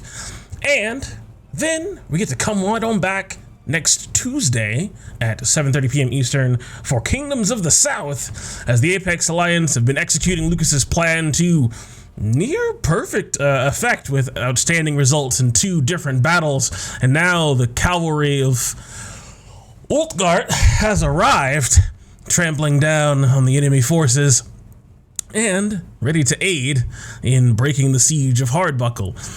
But there are some ominous signs, some things may not go according to plan. Some mysterious tunnels found in the last camp, and who knows what awaits them in the future battles. Be sure to tune in at 7:30 p.m. Eastern right here on Lionhead Gaming for that, so you can see how things shake out as they continue their war. I want to thank you all so much for watching, and don't forget we are running a giveaway. You can do ! giveaway to see the details for that. Follow the link to perform little actions there and get yourself some entries so you can win a copy of the Encaged Anthology, a wonderful retelling of female monster-centric stories and adventures like Medusa, harpies, hags, and the like. It is a great book, a great resource for DMs and players alike, as some of the books also include player resources. So it's great. Check it out, and thank you, for that. Other than that, We also have a wonderful Discord where we talk about the latest in Unearthed Arcana and Homebrew and shoot the shit about memes and anime and all that kind of nonsense. Talk about game rules, have discussions about whether or not you should or should not kill the other members of your party if they mess with you. You know, just fun things, normal conversations. Hop on into the official Line of Gaming Discord so you can join into those conversations as well. And be sure to follow on Twitter so you get updates and my hot takes on various things that are going on both in the world and in the world of TTRPGs. That's all I got for you. So we're gonna go ahead and hop on in to the Hummer and go raid another channel playing some of the world's greatest role-playing game, D&D. So be sure to hop into the raid and spam some emotes if you have them when we get on over there. I want to thank you all so much for watching, and as always, may your dice roll 20s, and you always make your saves. Later, y'all. Toodles. Bye.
You know, with their devices now, you never print out photos anymore. I know how you feel. I wish I would have kept more pictures of my family and friends